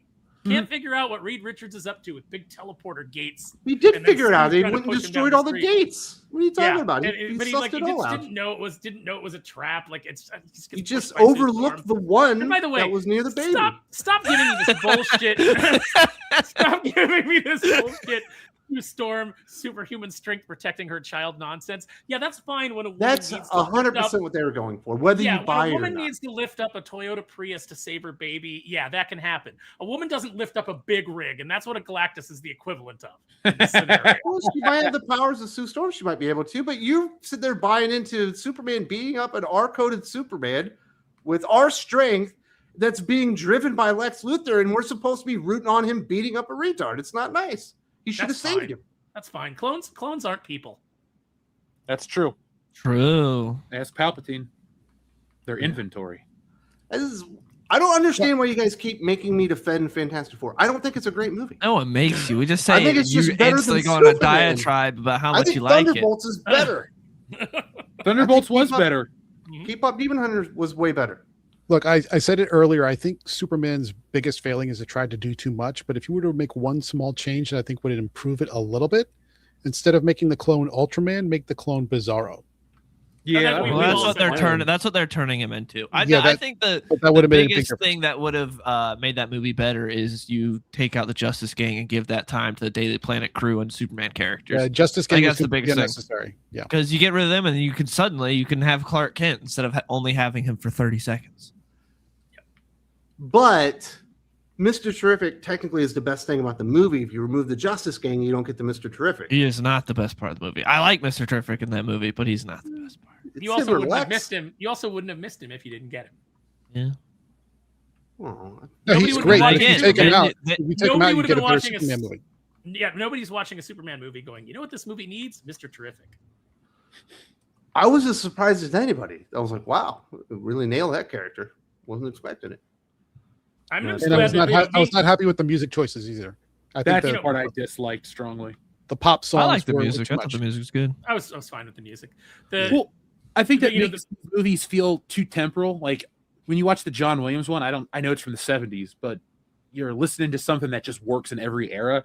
When I watch a movie that's like very much an 80s, like The Goonies is always 1985. I can't go and think of it as a timeless story. And that's how I feel like Superman is. It's good. I like the movie more than Fantastic Four, but like that punk rocker song at the end and all that, just, I get it that the joke was maybe kindness is the real punk rock. Loved the theme. Didn't love the song. Just give me the Superman music. Give me something to like get inspired by. Well, The Goonies is very much an 80s movie. Like it can't be a timeless movie because there's no, there's nothing that it's very much tied to that time. Yeah. Nobody's using a cell phone. That's okay. For that type Mhm. of movie, that's good. That's okay. For Superman, I mean, for all its flaws in the special effects and just because it's dated for the 1976 film, that score is timeless. The emotional impact of it is timeless. Oh, yeah. Everything becomes retro. So, if you watch the Superman movie in 10 years and they're playing contemporary music now, it'll seem like it's retro. Well, it's not playing like music from now. Like it's playing, Iggy Pop and yeah. Like it's not like it's playing like. Man, a lot of people making excuses for an inferior movie, but I guess I'm used inferior to to Fantastic Four? No. Inferior to fucking Thunderbolts for certain.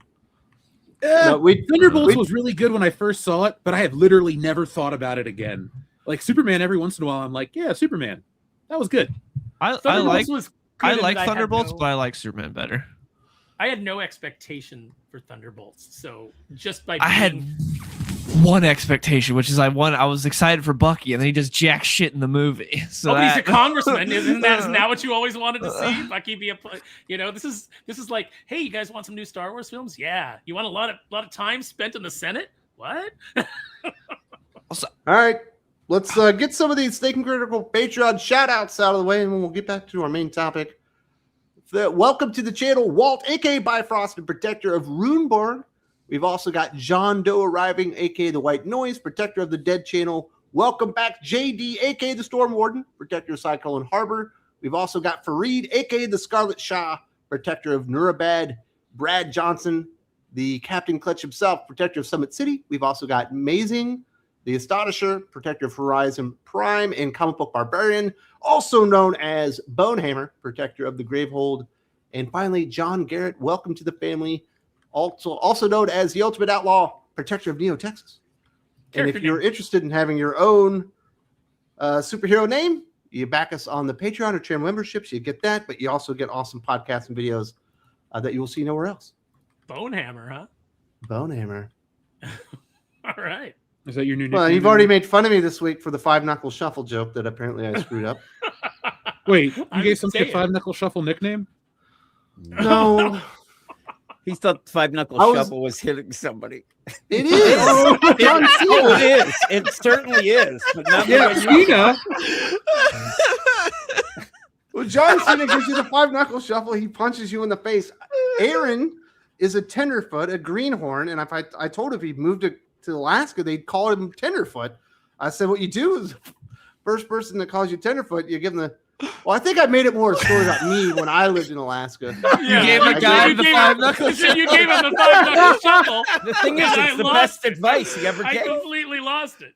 How is he not your friend afterwards? Oh, it got awkward. Okay. I was just, the John Cena version, not the whatever version. Wes, you've proven the point that at no point in your life should you ever equate anything to John Cena, because John that was Cena my is... mistake. I don't even like the wrestler. I was just trying to be in the story and equate it to wrestling because Aaron and I share a love of wrestling, and he turned it around on me and made me look like an idiot. Yeah, and Wes also said that shaking at the end of a conversation is now called a happy ending.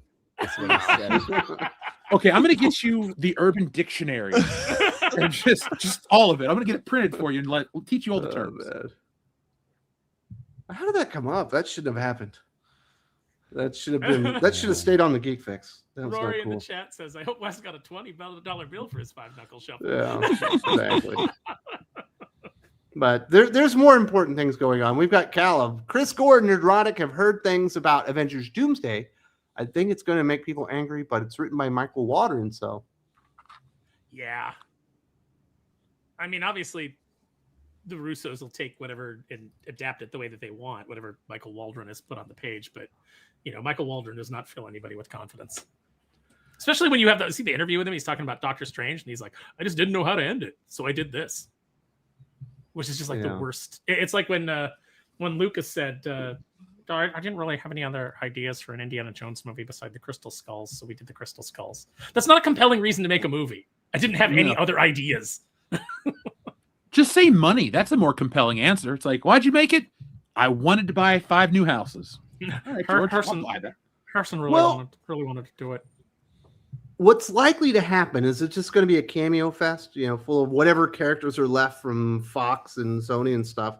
To show back up as different variations of characters. We'll probably get, Chris Evans as Hydra Supreme and different versions of Cap and stuff like that. And they're probably just hoping that you don't even realize what the story is. And you're just sitting there clapping when you see a character that you recognize. That will not happen. And I don't mean what you're guessing. What I'm saying is, if that movie is that, which I think it will be. That's what Deadpool and Wolverine is, isn't it? No, I'm not disagreeing with that. I don't think people are going to sit and clap. I think people will go, what is this? Like, we're past that point. I think that the movie is going to be that, but people are going to look and go, this is stupid. Like, Deadpool, I know Deadpool Wolverine made a bunch of money, but like nobody is looking back on it fondly. Like I'm seeing all kinds of videos on YouTube now where it's like people are going back and rewatching the movie and going, why did I like this? Yeah, there's a lot to criticize after Phase 3 about the MCU. But if I had to order them and say, well, what's at least top of the list or very close to the top of the list, is the audience has rejected this idea of multiverse this, multiverse that, multiverse everything. Sure, I mean, Deadpool did okay because they pulled it in, but they kind of made it work within the context of here's this moment in time and how we're going to do this. But for the phases after Phase 3, where it's all reliant on alternate time streams, alternate timelines, alternate universes, I think that just really soured people. So to kind of build this whole idea up for Doom's introduction to the universe, which is, let's be clear, Dr. Doom is one of Marvel's premier villains. Very close to the top of the list, if not the top of the list of one of the most famous, recognizable villains in all of Marveldom, and to kind of put him in already from the get-go a multiverse layered story with different versions of this, that, and the other thing, I think is probably going to be a catastrophic mistake. I Plus, agree. Deadpool and Wolverine is a parody movie, and this is supposed to be like a big action blockbuster, right? Mm-hmm. Yep. Yeah, it's kind of so different flavors. I'm so sick of Deadpool in any incarnation. I'm just over Same. that character completely. Yeah, don't read this week's Deadpool book then. Yeah. Man. Rob All right, Liefeld doesn't enter the chat. Don't worry, I won't. Yeah. Aaron's going to get a night letter from Rob Liefeld. No, I mean, doesn't Rob Liefeld hate Deadpool now? I'll never work on it again. I hate Marvel. Kevin Feige. No, he is a loves jerk. Deadpool. He thinks Oh, the that's- MCU is dying, but Deadpool's still doing well. Well, he certainly puts Deadpool in every one of his books. I mean, you read any Youngblood book, any Rob book, it's like guys jump out of plane, land on vaguely defined base in locale that allows no backgrounds, fight a bunch of generic soldiers, vague images of bad guy. Then a Cable shows up and shoots somebody. Then we have some more fighting. A character ends up somewhere, has to fight a Deadpool that shows up. Then we get to the last page and a Cable shows up. Then go to the second issue, which picks up with a story that has nothing to do with what you just read. But I will it's tell you essentially the this. same thing. I will take that over this week's Deadpool, where he opens up by coming out of the ass of a cow and making steak jokes. Mhm. Wait, that's actually in the comic? Because that sounds funny. Yes. It's not funny. It's when not you read funny it. because they forgot to hire a comedian to write it. Oh, Who the wrote jokes are bad. I was like, oh, it's like Ace Ventura. Okay, I'm on board. It's Ben Deadpool. Percy. Ben Percy. Yeah, unfortunately, they should have hired Byron Posehn to help him out. Unfortunately, but I'm hearing similar things, Callum, that Avengers Doomsday might have some issues regarding story, but I haven't heard the details yet. Very interesting. So we've had this big debate, and Rob Liefeld was a part of it. I guess Todd McFarlane was a part of it. It felt like everybody was jumping in. Jimmy P was jumping in. Kieran Gillen was jumping in. What's more important to a great comic book? Is it the great writing or is it great art? And I think we'll try and settle it today. Jeff, you are the guest here. You are writing and illustrating your own comic book. You've grown up on comics as a young lad. What do you think? Is the art that ultimately makes the book? Is it the writing that makes the book? What is the most important? So I'm going to go with the Greg Capullo take from many years ago, because this debate always rises up online. I'm in the camp of the art, because the art is beyond just the drawing of the characters. It's the page setup, it's the page layout, it's the panel construction, it's everything. It's what makes a comic book, because you can have great writing, but it's also called a novel. You need both elements to make a great comic book. And if you take that element away or treat it as the second class element, it's just a novel with extra steps. That's all you're doing. And so there are many great comic books that have no words.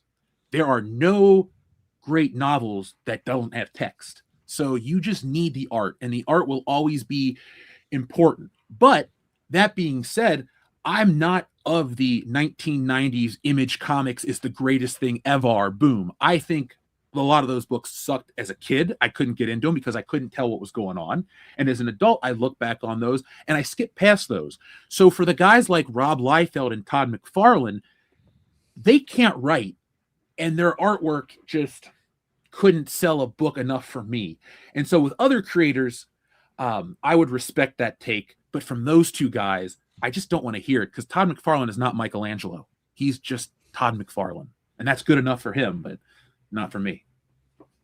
No, I tend to agree with you. I think it's a 60-40 in favor of art. I think that great art elevates a great story, but I think that you've got just like the Rob Liefeld example, you've got a guy who can't write his way out of a paper bag, and he can't tell a story. You go look at issues of Youngblood. If you take all the words off that page, it's just pictures of guys punching each other.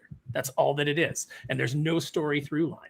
Now, if you get a good artist that can take a great script and then tell that story, and a great writer will lay it out for the artist, like this is how the story is going to be told, and then the artist will elevate that, then you get magic, and that's when you get a truly fantastic comic book. But obviously people pick up comic books because they're drawn to the art. They see the pictures and they go, oh, let me check this out. They flip through it. When you're at the stand, you don't really necessarily stand there and start reading all the words. You flip through and you look at the art and you see if you like it. Then you buy the book, and maybe you get some great writing along with it. So I think that in comics, I think the art is more important, but I think that it's like the Gungans and the Naboo, man. They form a symbiotic circle. And if you have one without the other, it's not a complete package. Yes. I just say, for me, I didn't even realize Wes had gone. Yeah, I still, though, when I say to people, I don't say I looked at a comic. I say I read a comic. And I don't know. Like, I've never been an art guy. I've never once bought an issue of a comic. I don't buy a lot of them anyway, but I've never got an issue just for the art.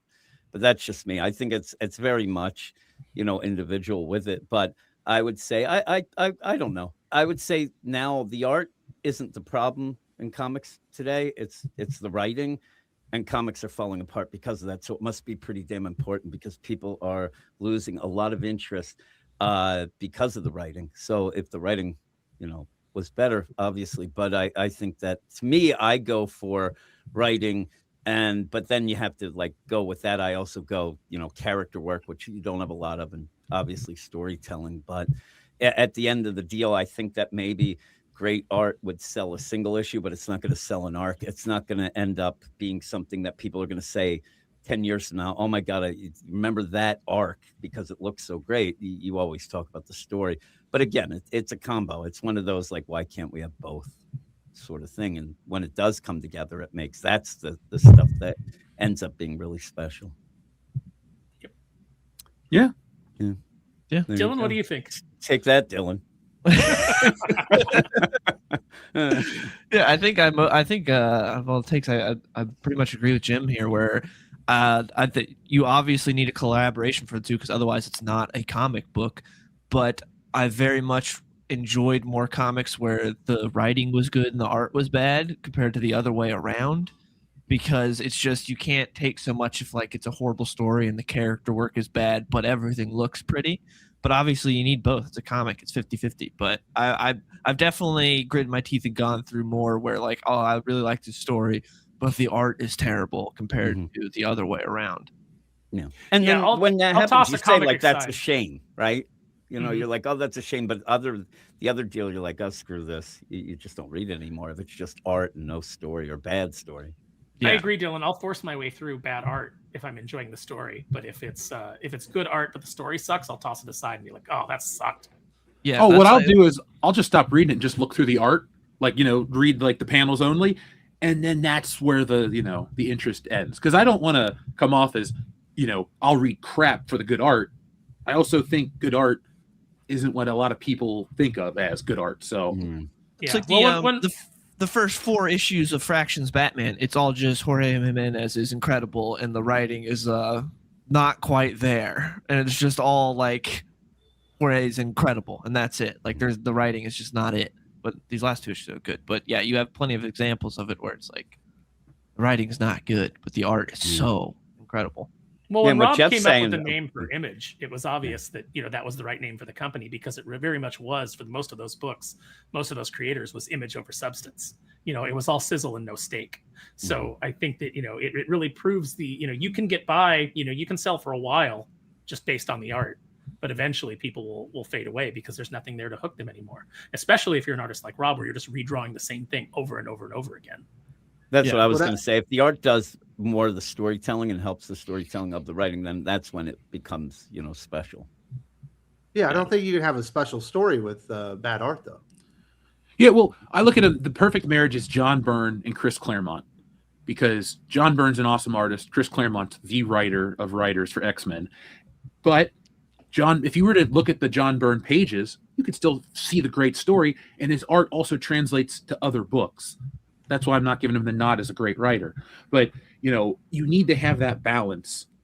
And, and it's important, because I don't know why anyone would justify just publishing a bad story in the first place, unless it's to cash in on that 90s image boom, which I already hate. But if you look at the sales and when things that have popped off, it's almost always with the really biggest name artists on it. Like X-Men #1, the highest selling book of all time, it's Jim Lee's art, right? I think that's to Jim's point from earlier, but from just a few minutes ago, where he's talking about how you can sell a single issue with great art and bad writing, but as far as who's going to have the deluxe hardcover on their shelf, I think more people would have the one with a good story and mediocre art compared to great art and yeah, but what's the classic that has mediocre art? Dark Knight Returns. Oh, I disagree. No. It's Frank Miller is stylized. one of the It's very best subjective, storytellers ever. Yeah, because Frank Miller fell off, in my opinion, into the 2000s, like Dark Knight Strikes Back. That's when I think his art is. Oh, Dark Knight Returns looks incredible compared to his current art, but I was just not a fan of that style. No, I was liked what he did never- with Wolverine, but I didn't care for Big Fat Batman and all that. Yeah, I never looked at Dark Knight Returns and was like, this art is spectacular. Yeah. It was serviceable, for the story, it was serviceable. Yeah.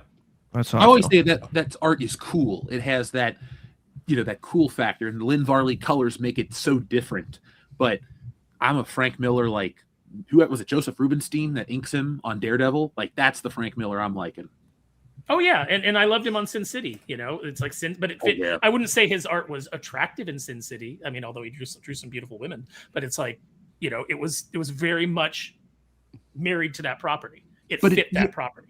And it created something, though. That's where I think Frank Miller always stands out, is he's created things that are unique. Like, I get it. Other people have done hard-boiled detective-style noir stories in comics, but he blends it very well with his Daredevil work.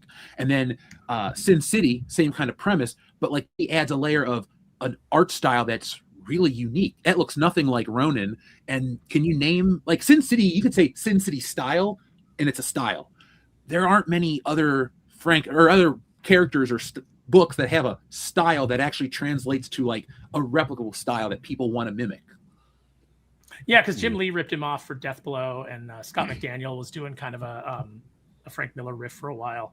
That I liked. JR's got a little Frank Miller in it. Yeah, I mean, no, I'm not taking anything away from Miller at all as a genius. I think he's the best writer artist of all time.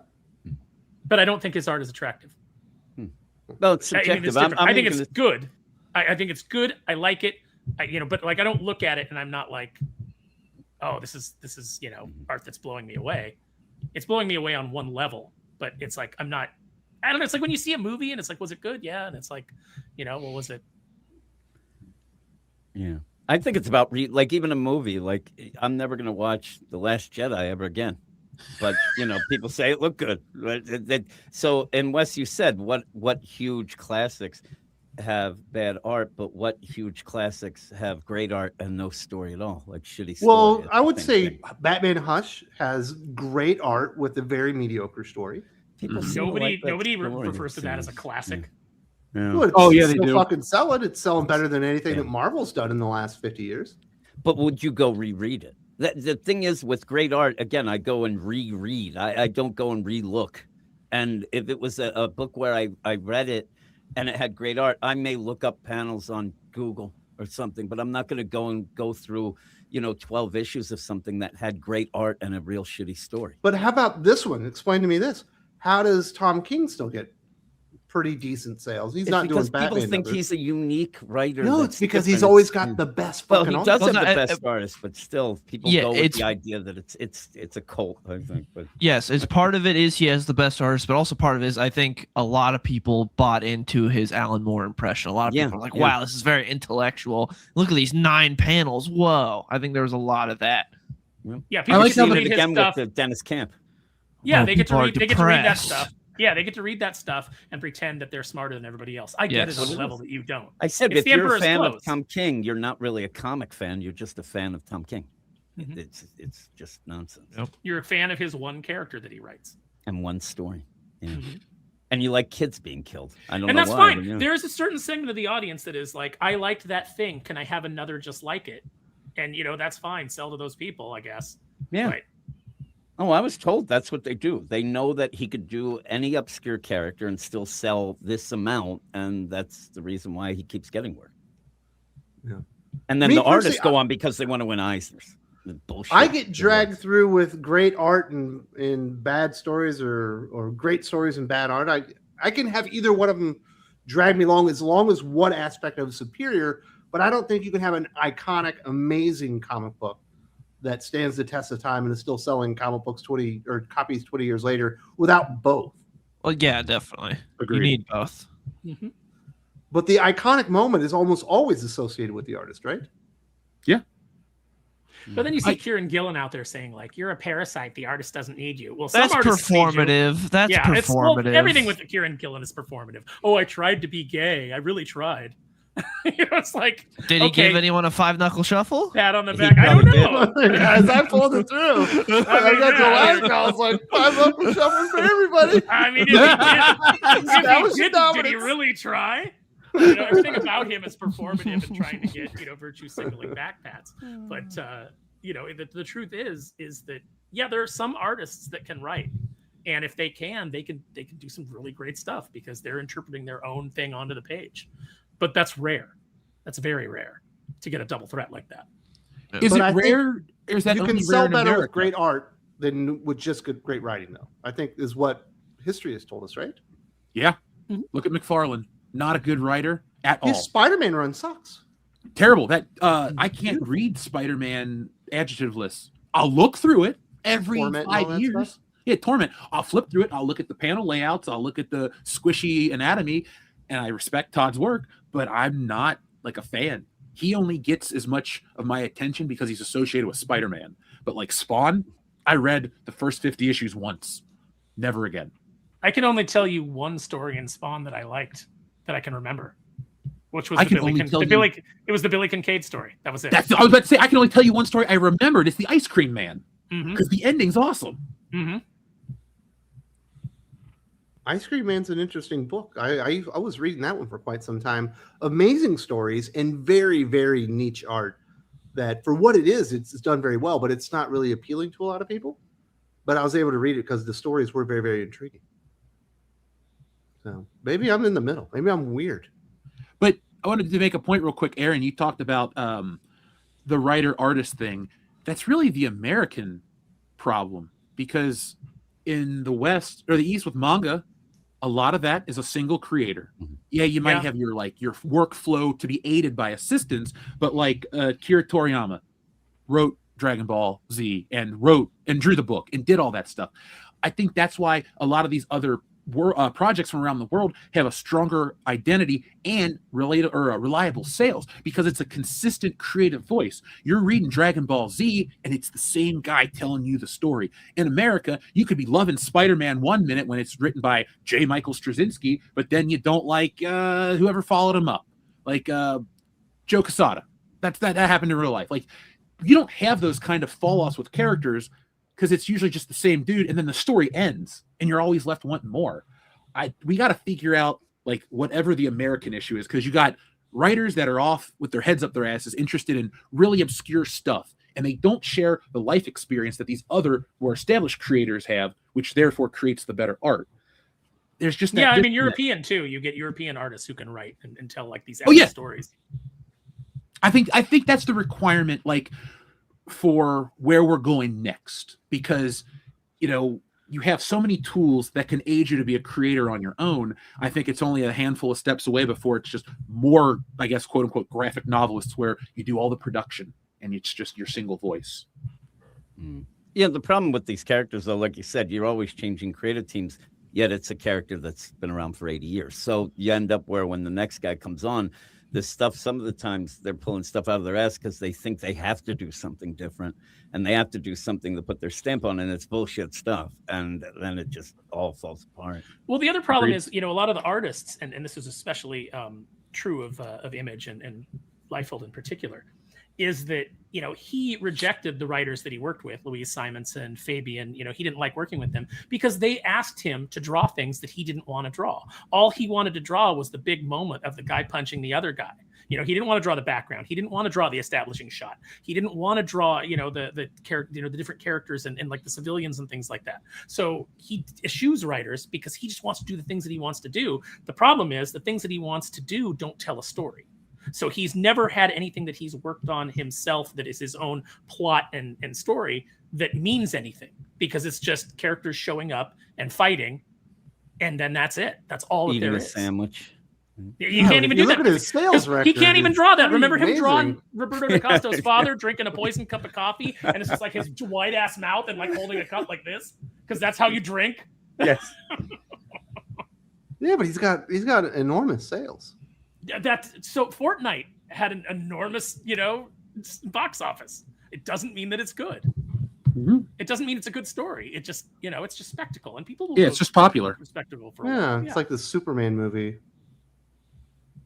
Might have had the best box office of all those superhero movies, but it wasn't all that good. I'm with you.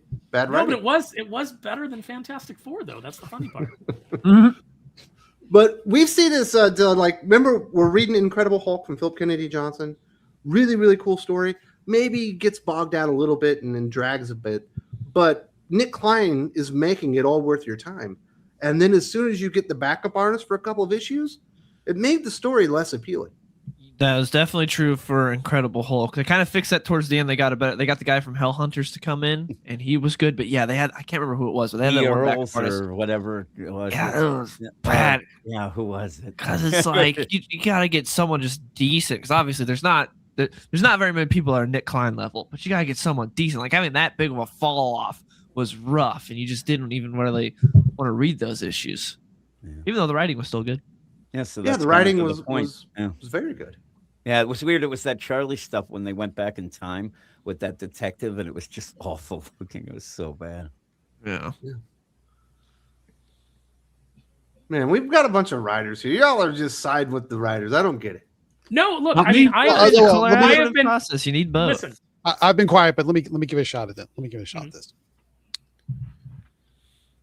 Here we go. First of all, you have to have both. You have to have the art. You have to have the writing if you want a great comic. Everybody agrees on that. But I tend to look at things from the business perspective of like, how do we want the industry to be healthy? We have to look at it as what is good business attitude and perspective on how we do this. Art and writing accomplish two different things when you're talking about product. I know people hate that word, but it's what it is. It's product. You want people to buy your comic, it's product. Art is acquisition. That's how you hook somebody to look at a comic and say, hey, buy me, buy me, buy me. It's the cover. It's the variant covers. It's when I flip through real quick and I see all these pretty pictures and bold colors and they get my eyeballs going and get the endorphins racing and saying, ooh, that looks interesting. The art does that. Initially, it's how you acquire the customer. How you keep the customer is the writing. The story has to hook you. The plot has to be engaging. The characters have to make sense. They have to be properly motivated. There has to be stakes. There has to be a goal. There has to be a journey. They have to both work together, but they do two different things. Art will get you eyeballs and they'll entice you and present something that looks interesting and exciting, but the writing is what keeps people staying on after issue 3, after issue 8, after issue 10. If you look at the sales charts for every single comic, especially Marvel these days, what do you see? For a new number 1, a huge spike, and then after issue 2, after issue 3, it looks like a roller coaster drop off. Because the art may get you to start, or a creative team might be a good selling point, but then after that, if the story doesn't hook you, people drop off. And the only people who remain are the Marvel zombies or people who stay just for the art. And there is a contingent of people who do that. Now, on the Tom King question, why do people love Tom King so much? It's already been called out. If you look at Tom King, every writer has their shtick. Tom King's shtick is he wraps every story he writes in a lie. Every story that he's known for, that has made a name for itself, is based upon a central premise that to the reader is a lie. Strange Adventures, Adam Strange was this war criminal. It turns out he wasn't. Batcat, they were going to get married. They weren't. They're not going to get married. Killing Time was based upon this eye that could control the world, this mystical object that could control the world. It wasn't. It was just a piece of rock. Over and over again. Human Target. The whole idea was that he was going to figure out who killed him, and then he figured out who killed him, and it turned out it was an accident, but it wasn't. It was a lie. Every one of Tom King's stories is a lie. That's why you have such a rabid fan base for a small but rabid fan base for Tom King readers, is because it appeals to this sort of, I hate to say it this way, but this leftist mentality about lies and about morality being the reverse of what it really is. It's sort of this moral relativism that appeals to a certain sort of leftist mentality. I hate to put it like that, but that's kind of what it is. And then he hides that but because that story doesn't appeal to mostly everybody else, especially people who are like into classic hero's journey type stuff, he hides it behind these fantastic artists. He knows that trick. I can write the story I want that most people are not going to like, but if I hide it behind the artist, I can make it work. He does that for Wonder Woman. He did that for Supergirl, Woman Tomorrow, the movie that's going to come out, because Belquist Evely's art is fantastic in that story. He does it for every single story he does. So again, the idea is you have to have both writing and art. Mm-hmm. People will love, by and large, will love it when they're both working together. But art is what brings you in the door. The writing is what makes you stay. So you'll always have people who will love issues and remember issues for classic images like splash pages, like Jim Lee's X-Men #1. Everybody remembers that splash page. Ask people what the story was. Does anybody even remember what that story was about? Or what were the particulars and who did what and what have you? Now, Wes, to your point about the iconic moments, about the artist made that iconic moment happen. Let's take the what's the big one that a lot of people point to? Bane breaking Batman's back, just slamming him down and making that image happen. That's an iconic image in the last 40 years. Yes, the art made that happen, but that happened based upon a script that somebody wrote. So they have to work together, because I'm pretty confident. I have to go back and look, but I'm pretty confident the artist didn't just say, "Hey, let's have this image," and he just drew it, and then he said to the writer, "Hey, what do you think?" It was hold on a second. What about a book where we can prove that happened? Sure. Amazing Spider-Man Master Planner Saga, where Stan Lee is just filling in captions, but it's Steve Ditko that creates the imagery of Spider-Man lifting the machine that they've replicated in film and multiple times through the book. But there's a difference. There's a difference on that one, because for so many years between Stan Lee and Steve Ditko, they had developed a sort of storytelling connection between the two of them, where Stan would just kind of give him, that's where the Marvel method comes from, right? He would give him a sort of shorthand. He would give him this like general concept, an outline, and Ditko would know how to run with it. So from a certain point of view, depending on how you define it, Ditko was also a pretty darn good writer in his own right, because he could conceptualize what Stan was getting at, turn that into an actionable set of visual transitions and panels and plot progression, and then personify that through the art. So in that case, I'd almost give Ditko credit for being one of the few cases where he's both an artist and a writer. The modern example to that would be Daniel Warren Johnson. Daniel Warren Johnson can write and he can draw in a way that personifies the words on the page in a way that's visually engaging. He's one of the few people that I think can do that. Rob Liefeld cannot do that. All due respect to what Rob Liefeld did it during the 90s, if Rob Liefeld in his current capacity came out of the blue today, he would not even get close to what he accomplished in the 90s. Not even close.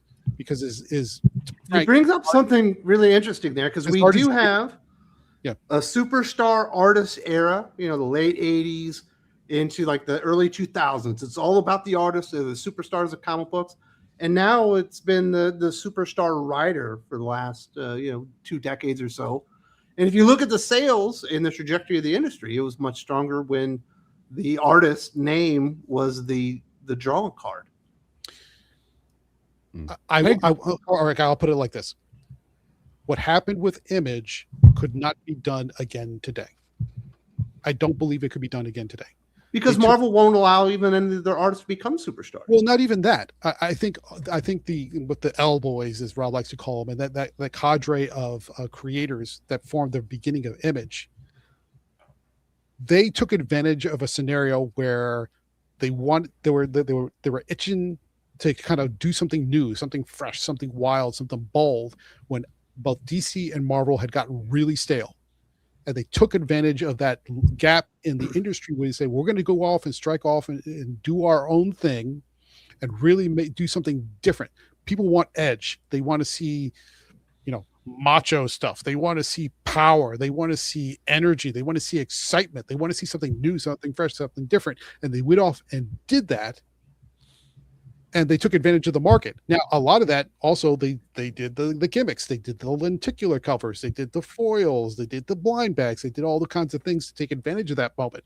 So, and they benefited too. They And they benefited, benefited from the too. fact that, you know, the market at that time was you save these things and you put them away and they're going to put your kids through college. Yeah. That's So still they- going on right now. So that image moment, let's call it the image moment. That image moment took advantage of a clear gap in the industry, and they soaked it for all it's worth.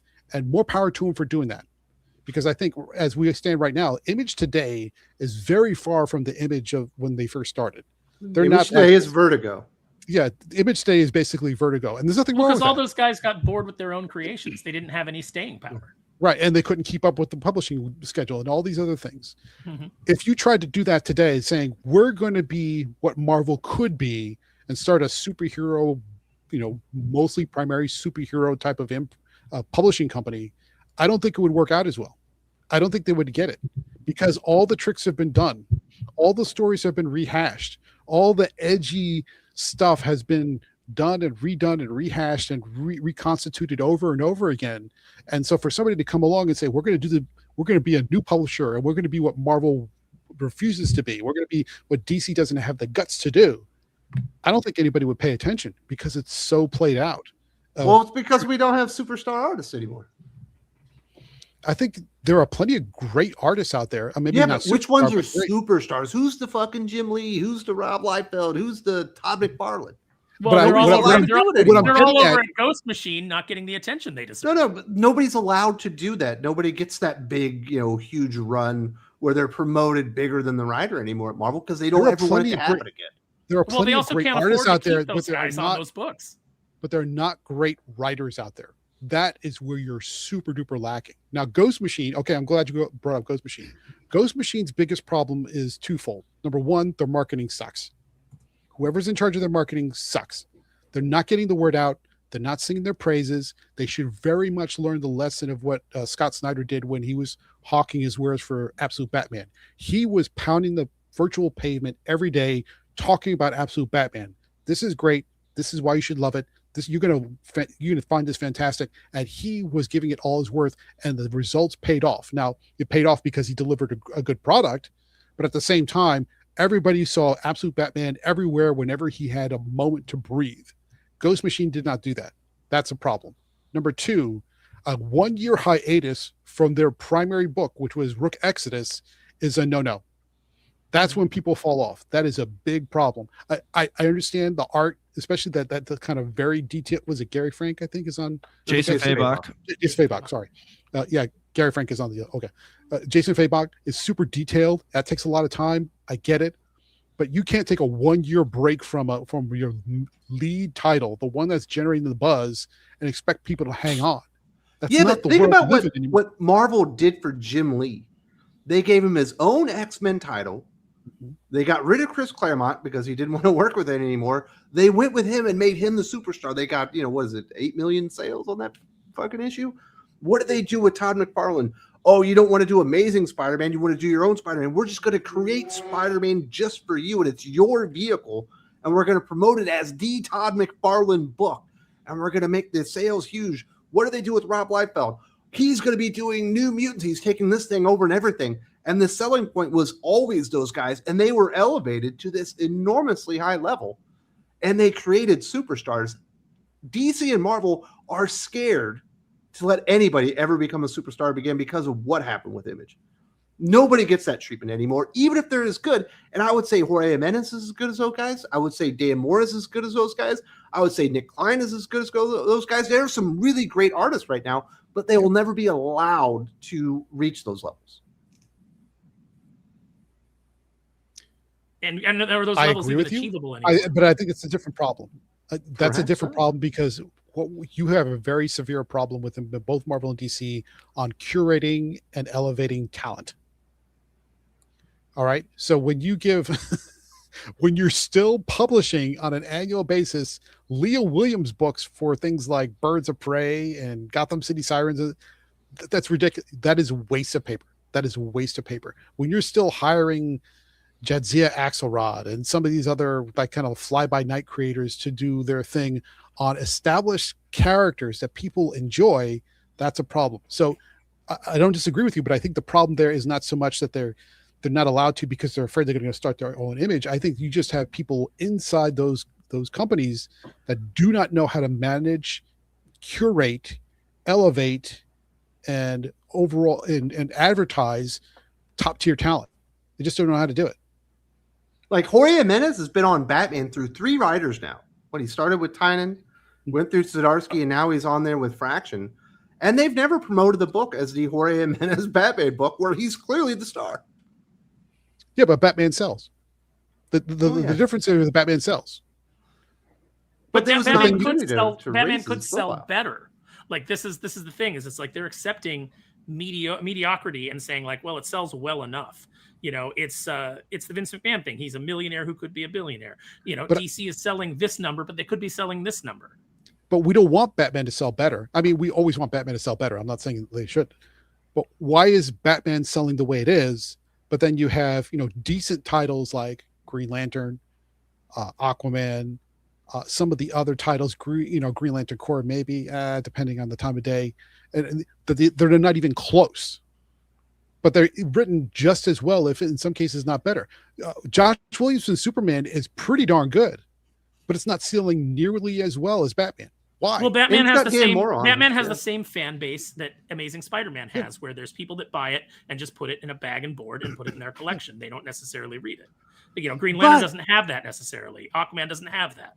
If they had been going out for the last 3 or 4 years and saying, this is the definitive Batman artist, we think this is the best Batman artist that's ever lived, it had people coming out being like, Jorge Jimenez is this and that.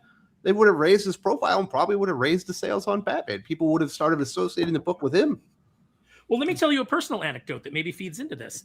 I was told last year at a convention that the reason that Dynamite, it's not that they didn't want to reprint Sylvania and My Darkwing Duck. It's that Disney wouldn't allow them to.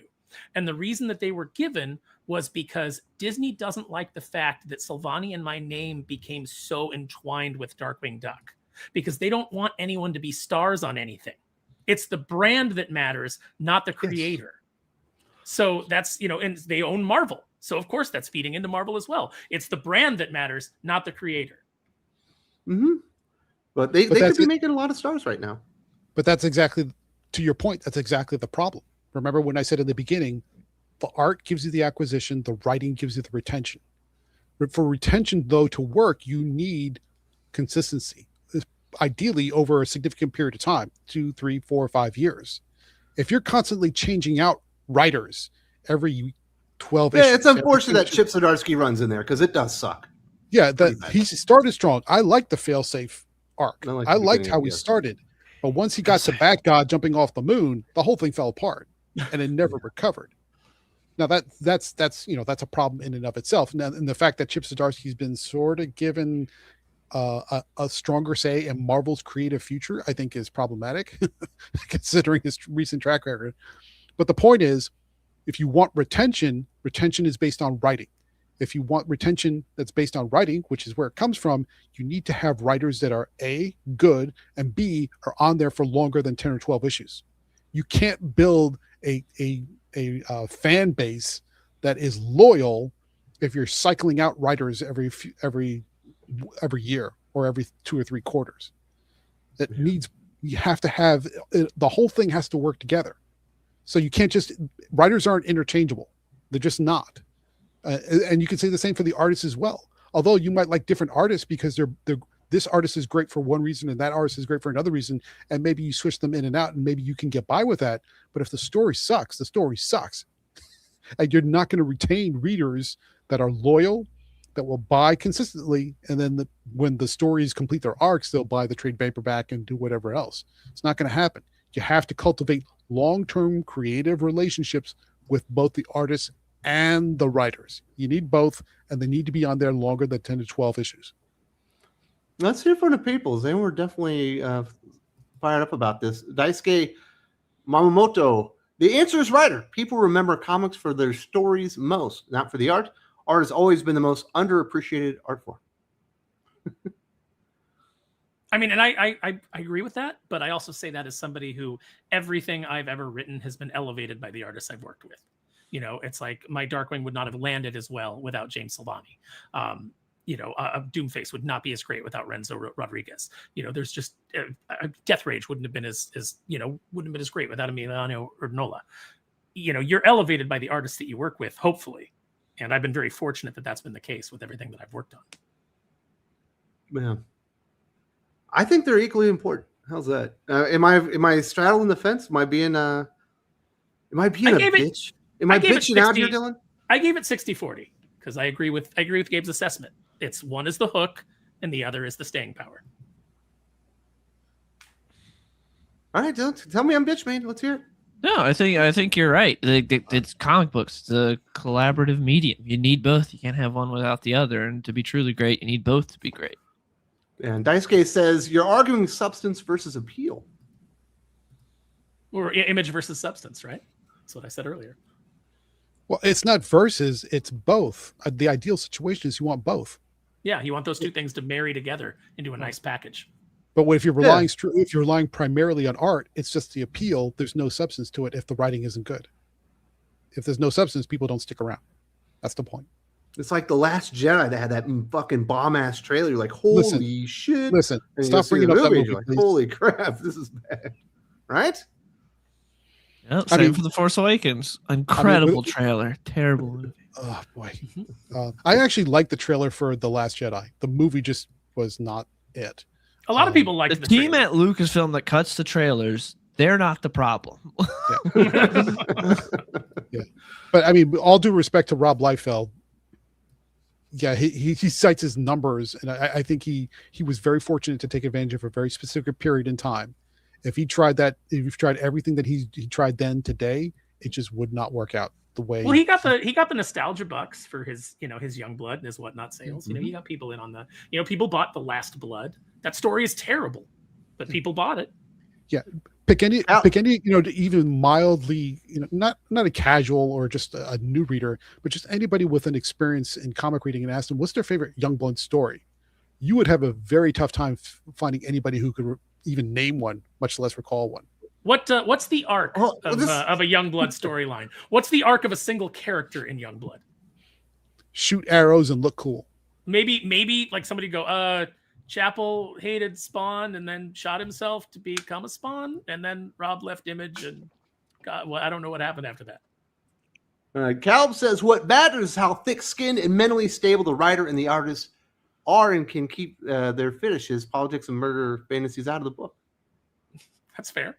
No. Sometimes those are pretty good. I don't know. Yeah, I read Aaron's books for his fetishes. Yeah, exactly. Well, some of that stuff works out. Greg Land certainly has some kinks that he throws into X-Men. None of my fetishes are in any of my books yet. But I think it's a collaborative effort. You want the artist and the writer to be, basically coalescing and the artist understanding exactly what the writer's going. Because Aaron, you're a writer. Do you write exactly how every panel is supposed to look, or is the artist there to interpret the story and deliver it visually? It depends on the artist, and it depends on what they're comfortable with. Because I've worked with some artists that are more experimental and will actually deliver something completely different and nail it. And then I have others that are like, no, tell me exactly what you want, and then I will deviate where I feel is necessary, but at least I know what you're expecting. You want somebody that can translate your story out there, I think. I want somebody who can. Scenario. Well, I want somebody who tells the story, first of all. Like, this needs to happen in this panel so that what is going on the page makes sense. And if you're working with an artist like a Rob, the reason he doesn't like to work with writers is because they ask him to do things. And he's like, no, I just want to draw a bunch of face close-ups on this page. We get the Rob gritted teeth, and then this guy punching this guy. Well, it's just Rob is the purest example of art with no writing. Yeah, substance over or style over substance. Mm-hmm. But you want people to be on the same wavelength. That's how you get the great stories. I don't think you can have great story with bad art or bad writing. You need to have both working. Federico De La Casa, in the 90s, Valiant sold tons of comics because great story in lame art. At issue 8 of Spawn, Todd had to hire good writers. Great comics need them both. That's true. Image did turn around eventually once they started hiring good writers. I have a stories different got much better. perspective on Valiant. love Valiant. In the 90s, a lot of Valiant was propped up by Wizard Magazine, because Wizard Magazine, the Seamus family owned a chain of comic book shops at the time, and they bought heavily into Valiant, so they promoted those as the hottest books on the market. So there was a lot of a speculator push towards Valiant. Now, I will say that a lot of the Valiant stories were good. Like, Exo Manowar was one of my favorites back in the day. I liked Shadow Man. I liked, Master Dark. All those characters were intriguing to me. But yeah, they had a lot of, they were propped up quite a bit. There's also some really good artists on Valiant. They just weren't on every issue. Well, I mean, you had Barry Windsor Smith over there. Yes. Enough said. There's good artists at Valiant. Wraith X7, Byrne wasn't just the artist on him in Claremont's Ultimate or Uncanny X-Men run. He was also the co-writer, hence why he was credited as co-writer on the run. Yeah. Yeah, I think what's stated in that sentence, but not maybe explicitly, is that the best comic artists know how to tell story through their art. If you get somebody who likes to do like dynamic visuals and strong dramatic poses and great covers, that's fine. But the ones that really make an impact are the ones that can communicate the story through the visuals on the page. It's not the same thing. If I can do really great pencils and inks, but I don't know how to communicate the storytelling through the action or through the facial expressions or what have you, then I'm just going to be a flash in the pan at best. Art also has to be part of that storytelling process, not to just look good, but also to communicate what's happening through the visual aesthetic. Yeah. Last week we had an amazing Spider-Man issue where the Hobgoblins, like, you want to talk to Mastermind? They're right there. And then like the art showed like somebody hiding behind a tree, and it was embarrassing. It was like, that was bad visual storytelling. That wasn't the reveal that you wanted on the big moment. So, yeah, but obviously John Byrne is a great writer. He wrote Man of Steel, without Claremont. And obviously he also wrote Fantastic Four run. So I loved his Avengers. She-Hulk. His Avengers West Coast run, I liked. Yeah, no doubt that Byrne is a great writer. And Daisuke says, I think the Enough Said comics are important here. The Enough Said, is that the Stan comics? Is that what you're referring to?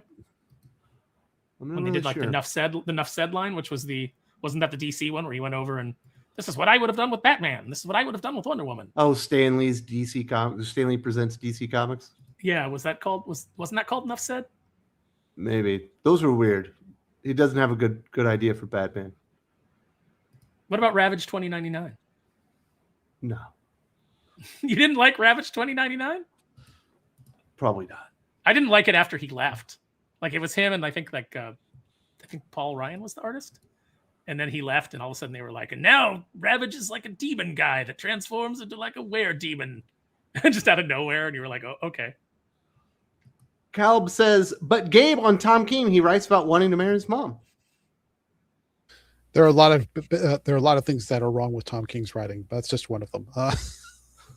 But like I said, if you examine Tom King's writing, every one of his big brain ideas is always wrapped around a central idea that is based on a lie.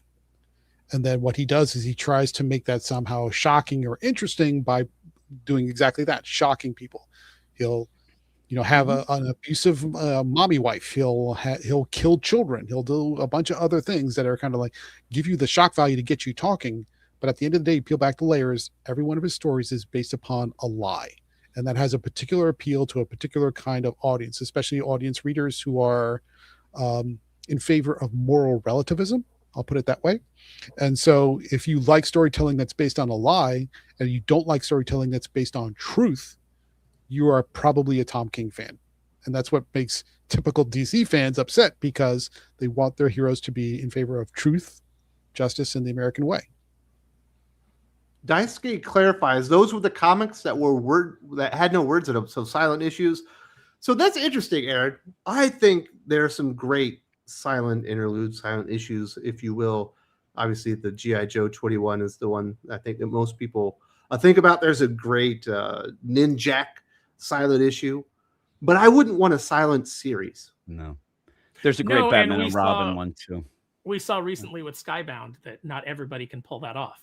Larry Hama is an exceptional writer and he's a great artist. I would always love when Larry would come in and do breakdowns on an issue of G.I. Joe because it just looked fantastic. And 21 is one of those ones where he laid all the art. He was writing it, but he was telling the story with his own art, so he didn't have to rely on someone else to interpret it. When you got to the Skybound stuff, some of that, was a writer relaying it to an artist, and the artist could not communicate it the way that maybe the writer wanted, or maybe the writer just didn't communicate it well. But whatever the case was, the artist was not nailing it. Was that the Scarlet issue? There was a couple of different ones. I think was there a Roadblock? Jinx was like the best one, and I think there was a Roadblock one that I kind of liked, and then the other ones I didn't enjoy. Yeah, Andrew Cronke did the Roadblock one. It was really good. Yeah, that one was good. There was one or two that were there was a Beachhead one with Phil Jimenez that was not. Or was it Phil Hester? Or it might have been Phil Hester. No, it was Phil Hester. Yeah, and I thought Phil Hester would nail it. I was excited when he was going to do it because I think he is a good storyteller. But for whatever reason, I did not understand that Beachhead one at all. Yeah, it literally needed narration and dialogue for the story to make any sense. Mm-hmm. So, but I wouldn't want an issue with only exposition and no images. That would be a terrible comic book. Like, what am I buying? A fucking novel here? Like, get out of here. You come here to read Lord of the Rings. But you can definitely do a silent issue and they can be great. Callum says on the marketing, they tell us not to buy their stuff. Bad marketing is a huge issue. Just looking at, not just comic books, but Transformers 1, Aaron, looked like a movie that I was going to hate. I was like, wow, they took Transformers and made it really stupid for little kids. I don't want to see that movie. And it turned out it was actually really, really fun. And they just showed you all the really dumb moments. Yeah, they showed you all the stuff that was like meant to appeal to like 5 and 6 years old. That was the Dungeons and Dragons movie to a T. The marketing was horrific, and then the movie is actually pretty fun. Yeah, I mean, when you got guys coming out and saying dumb things like, "We love emasculating the men in this movie," and it was like, "Oh, that was a dumb thing to say," and then people were like, "Well, screw this," and then none of that's really present in the movie. Just like I think, I'm hopeful that like with Masters of the Universe, they're talking about Skeletor represents toxic masculinity. I hope that that's just a guy trying to win points on his press tour, and that's not actually something that they try to work into the film, because if they do that, it's not going to work. Yeah. I don't know that Marvel and DC overtly on their marketing, like when you see the one page or maybe like a preview or like telling you not to read the book, but I do see their creators will let you know that they don't want you to buy their stuff, which I think is a problem, because that's probably where most of their marketing comes from. Outside of the comic books itself, because they put no money into it. Unfortunately, most of the big two marketing is relegated to the solicits. Yeah. And if you've read those solicits, they're terrible. They're awful. Kalichi Oki, they don't want to inflate the artist's ego because the artist will realize their worth and leave. Baybock leaving DC was a major hit. I miss his art. That's definitely true, but Fabok didn't become the superstar at DC he should have been. He did some really great stuff, and the things that he did were great, but he never had like that definitive Superman run or Batman run or something like that. He had definitive stories. Yeah, Three Jokers was great. This is a great looking book. That's a beautiful book. I don't love the story of that one, but no, I did not like the ending. No. But they didn't want Fabok to be elevated, and he didn't even become a superstar, and he still left. So it's not like it's working out for him in that case. He should have been a superstar after Darkseid, after that whole thing. That would have been, oh man, that would really. But cool also, not every artist style is suited for every character or every team. I can't. I mean, in my mind, I'm trying to picture Fabok doing like an ongoing Superman, and I'm not sure that necessarily fits. Well, I think the problem is he's slow, so it's hard for him to do an ongoing book. Well, not even that, but it just the style he likes, the way he draws, and the way he presents his character. I think he'd fit Superman perfectly. I think the slowness. I think he would be. I would love to see. I think he would be a better fit for somebody like Swamp Thing. Him on Swamp Thing, I think would be a killer. On Swamp Thing. I think Nick Klein would be amazing on Swamp Thing. I think you could have a board of every single DC character and throw a dart and be like, yeah, that's going to look real good with Jason Fabok art. I think you might be right. Jason Fabok is extraordinarily talented. Yeah. Yeah. kind of like a Gary Frank. He can do every character. Yeah. Do them well. But yeah, we haven't really had any artists become superstars in a long time. Yeah. The Iron Man. Remember, comic book fans don't shower. Oh no. I showered last week. I showered for this show, and you guys can't even smell me. Yeah. Well, the ones that go to Emerald City Comic Con, that's probably true for most of them. Well, yeah. Not So Dylan. Seattle. Dylan smells Thinkers. delightful. I legit don't shower that much. I'll admit that. So, Is that why the kids made you buy a new wok? probably. You don't even shower. But Get out of here's here. the thing, though. I get a bad rap from them as well because I really like. You know how they'll say like they'll have a rich guy, right, and he'll have the same suit. I kind of do that with like a hoodie and shorts. I have a lot of the same kind of clothing. It's not as fancy, but you know. I have Do you remember? Well, you remember obviously, but I don't think the panel remembers. But Jim didn't have a washer dryer for like 8 months, and he just kept going to Target and buying new packs of white T-shirts. Yeah, pack of white T-shirts and like 5 shorts each like week. So I have when at one point my wife came home. And she's like, I'm gonna do this wash. So she went, and it legit was 3 loads of wash of just white T-shirts. There was over 100 of them. So many. So now, if you go around our house, if anything, whatever, if somebody grabs a T-shirt and they're using it to wipe things down. But even worse than that, before that, at one point, we had a problem with our washer and dryer, and I was actually cleaning my clothes in the bathtub. I was going. I didn't have a washboard, but I was just cleaning my stuff. That's how my in-laws used to do it when I first moved here. Yeah, See my mother-in-law out there with the washboard going it down. Yeah, We got her a washer. Jeff, did we ignore poor Jeff? We haven't heard from No, Jeff. Jeff has something going on right now Oh, okay. Yeah. that he's taking care of. He might be able to make it back, but I'm not expecting it. It sounds like he's got some real troubles. HH at Sigma Comics, excellent discussion, great takes from all. Hit like and support the great channel. Thinking Critical does more for comics than the big two combined. Stay strong, Gabe. Man. Thank you, sir. Well, thank you very much for the compliments. Very Appreciate you. Man. I love Everybody's HH. loving the return of Sus Gabe. I don't get it. I thought he was the villain of the channel. No, you know what, Gabe? You will like it. I saw one comment where they said Sus Gabe throwing out some takes right now that aren't very sus. No more. Hey, what is we making a fucking comic book here? The redemption of Gabe? Yeah. I did comment that Gabe's 100% full of bullshit, but that's fine. I did. had to even. I liked it. I gave it a heart. It's Gabe Rebirth right now. Oh my goodness! If anybody spends just $1 a month, just only $1 a month, they can be part of the Weird Science Slack community, and you should see what they say about me in private. Forget about what they say about me in public.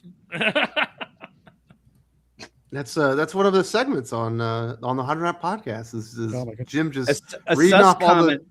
A sus comment about Gabe is actually that he said that the Cincinnati chili just tastes like regular chili on spaghetti, which is not true. That is completely that is completely true. That is 100% true.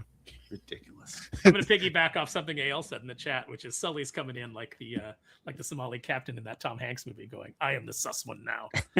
Yeah, he's number one. Jay Brown at Wes is my Valentine. Oh, sweet. Multiple Valentines this year. Batman Hush 2 versus All-Star Batman and Robin. Great art, bad writing. One finishes, the other is forgotten in history. Who you got? So I think this one is relatively simple.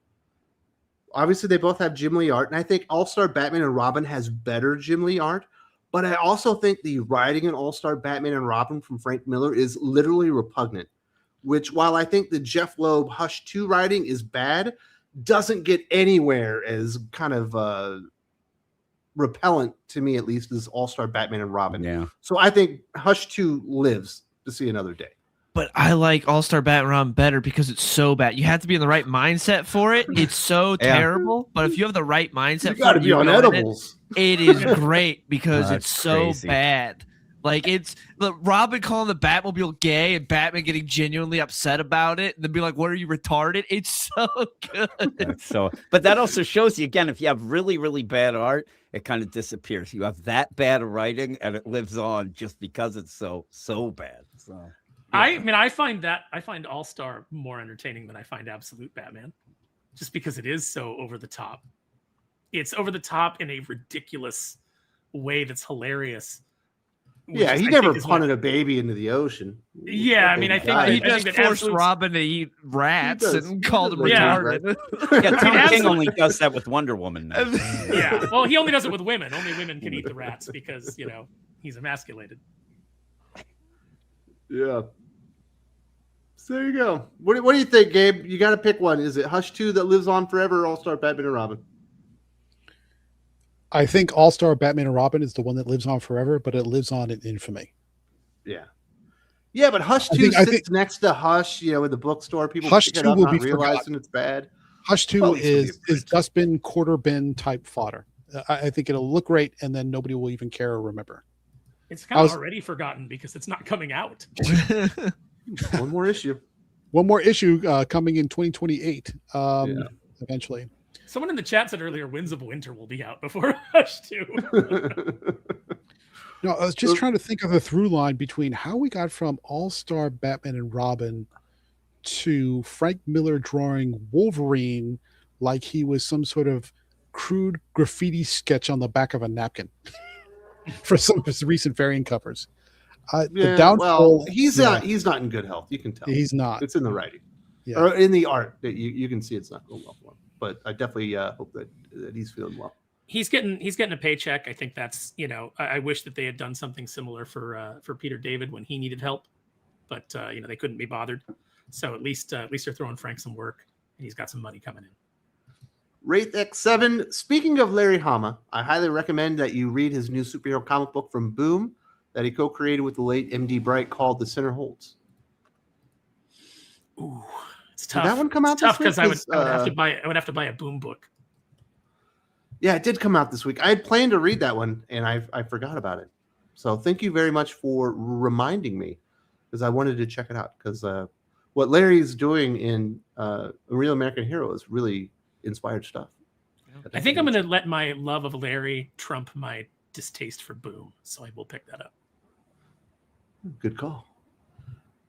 And thank you for the reminder. I guess it's time to start talking about some comic book recommendations. This was, in fact, a very strong week, unless you're a Marvel fan. And then even then, there's at least one book to recommend. So new good books all around. Gabe, thank you so much for returning. It's been a while. I'm glad things are looking up for you and the family. Are there any videos or articles that you got out right now that people need to know about? Well, yeah, sure. Of course. First, the shameless plugs, obviously. Go to Weird Science Marvel Comics and Weird Science DC Comics for all our reviews on those particular publishers. For everything else, which is Titan, Zenoscope, Dynamite, everybody in between, go to Comical Opinions. Also, one of my first full-length novels is now out on Amazon, The Revelation Cycle. So if you go to Amazon and just search The Revelation Cycle, you could pick up that novel there. Also, is it about a woman who used to be a sex worker, but now has gone to night school and is now a full-fledged attorney, and she's going to take down the patrarchy? No, it's not. Oh, that's not it's even different close. Then. It ain't the same thing as everybody else. It's about war between factions of angels. If that's your kind of urban fantasy cup of tea, please go for it, and happy to have you along. Now, as far as recommendations go, so here we go. I'm going to recommend Transformers number 29. Good fight, good battle. I'm interested to see what is going on with Megatron, because it appears he's not quite himself, and there might be something interesting there, so I want to see what happens there. Geiger 21, I thought was pretty strong. Not the best of the series, but pretty good. And so if you like what's going on with Ghost Machine, even though they can't seem to stick to a very consistent schedule, I'd recommend picking that up.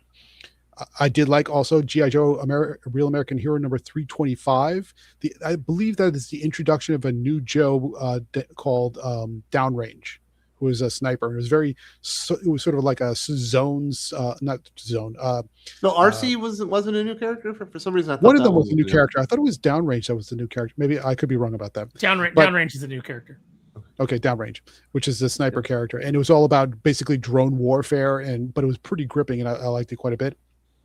I'm going to recommend The Phantom number 5, which was a solid end to a solid arc for Mad Cave Studios. If you like those classic pulp characters, and remember, The Phantom was the first character to wear spandex before Superman.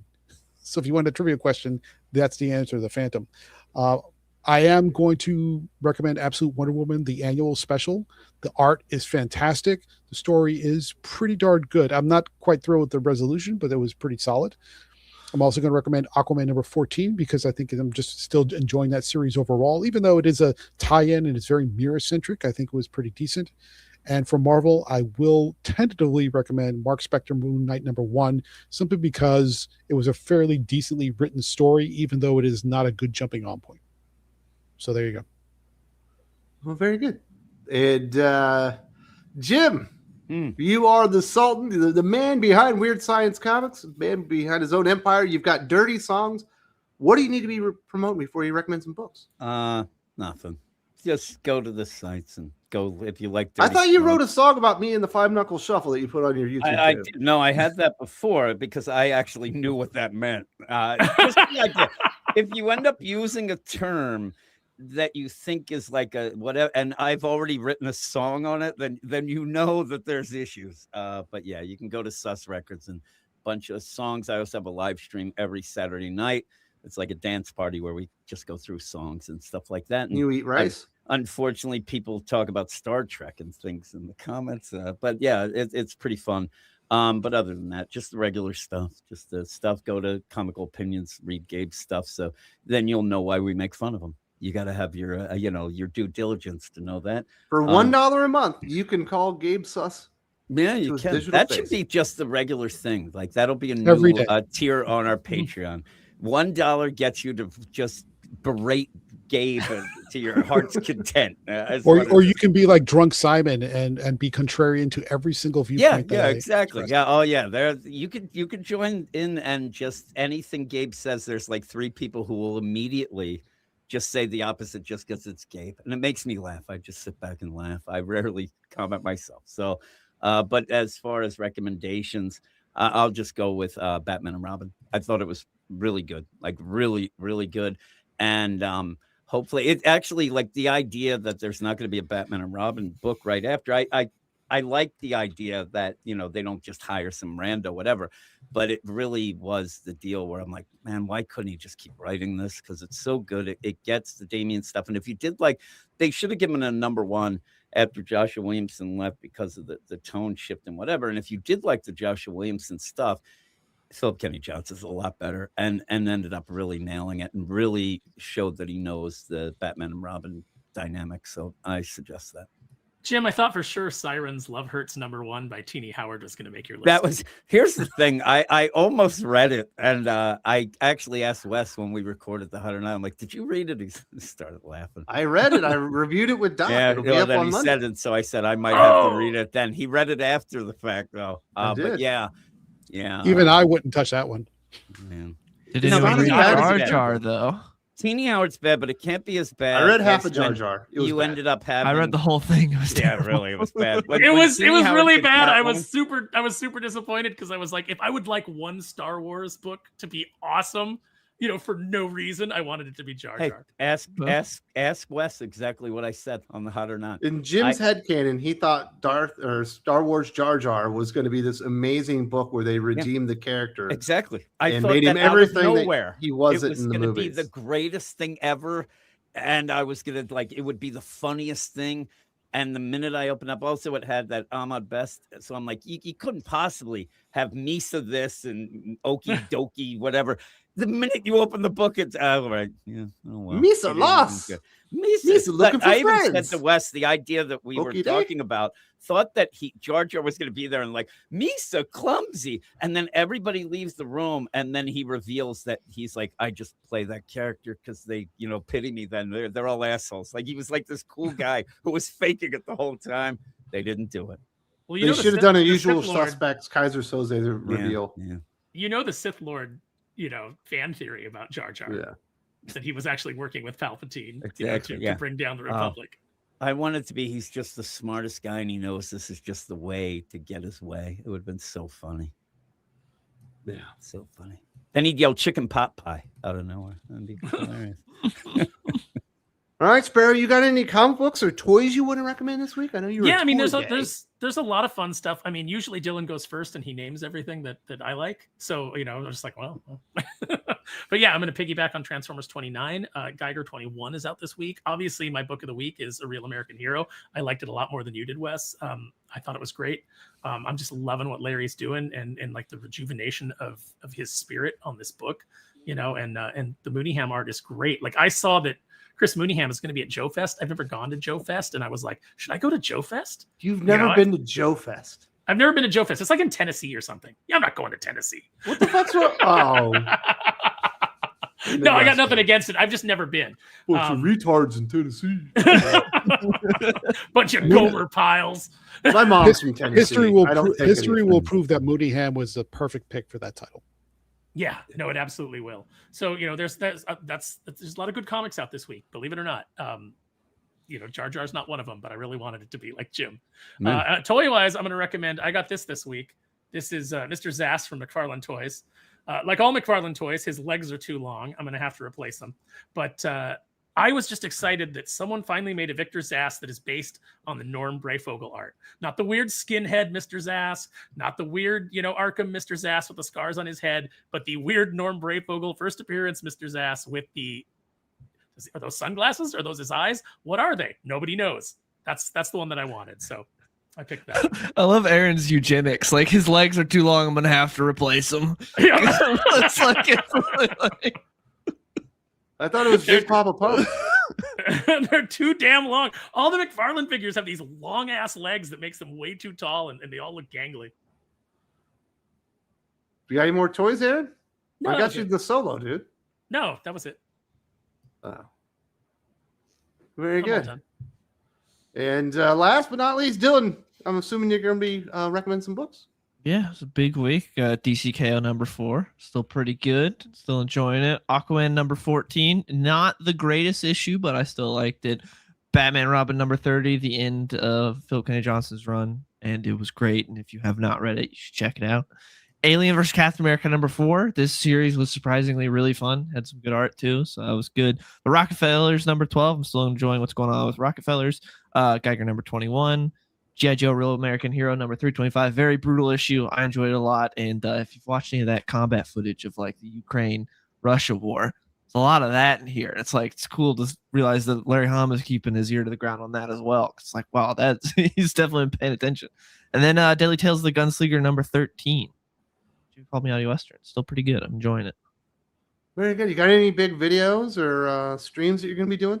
I did a video this week talking all about DCKO number 4 and breaking it down, giving my thoughts. So yeah, that's up if you want to check that out. Very nice. And we will not be hearing from Jeff Hicks. Unfortunately, something did happen during the stream, and he's trying to settle it out. But if you've got some thoughts or prayers or just good vibes to send his way, he could probably use them right now. Don't think it's going to be a big deal, but hopefully everything works out on his end. I want to wish everybody a happy Valentine's Day. Hopefully you're with your sweetheart and you have a nice time. And that'll be doing it. That's it. No more football.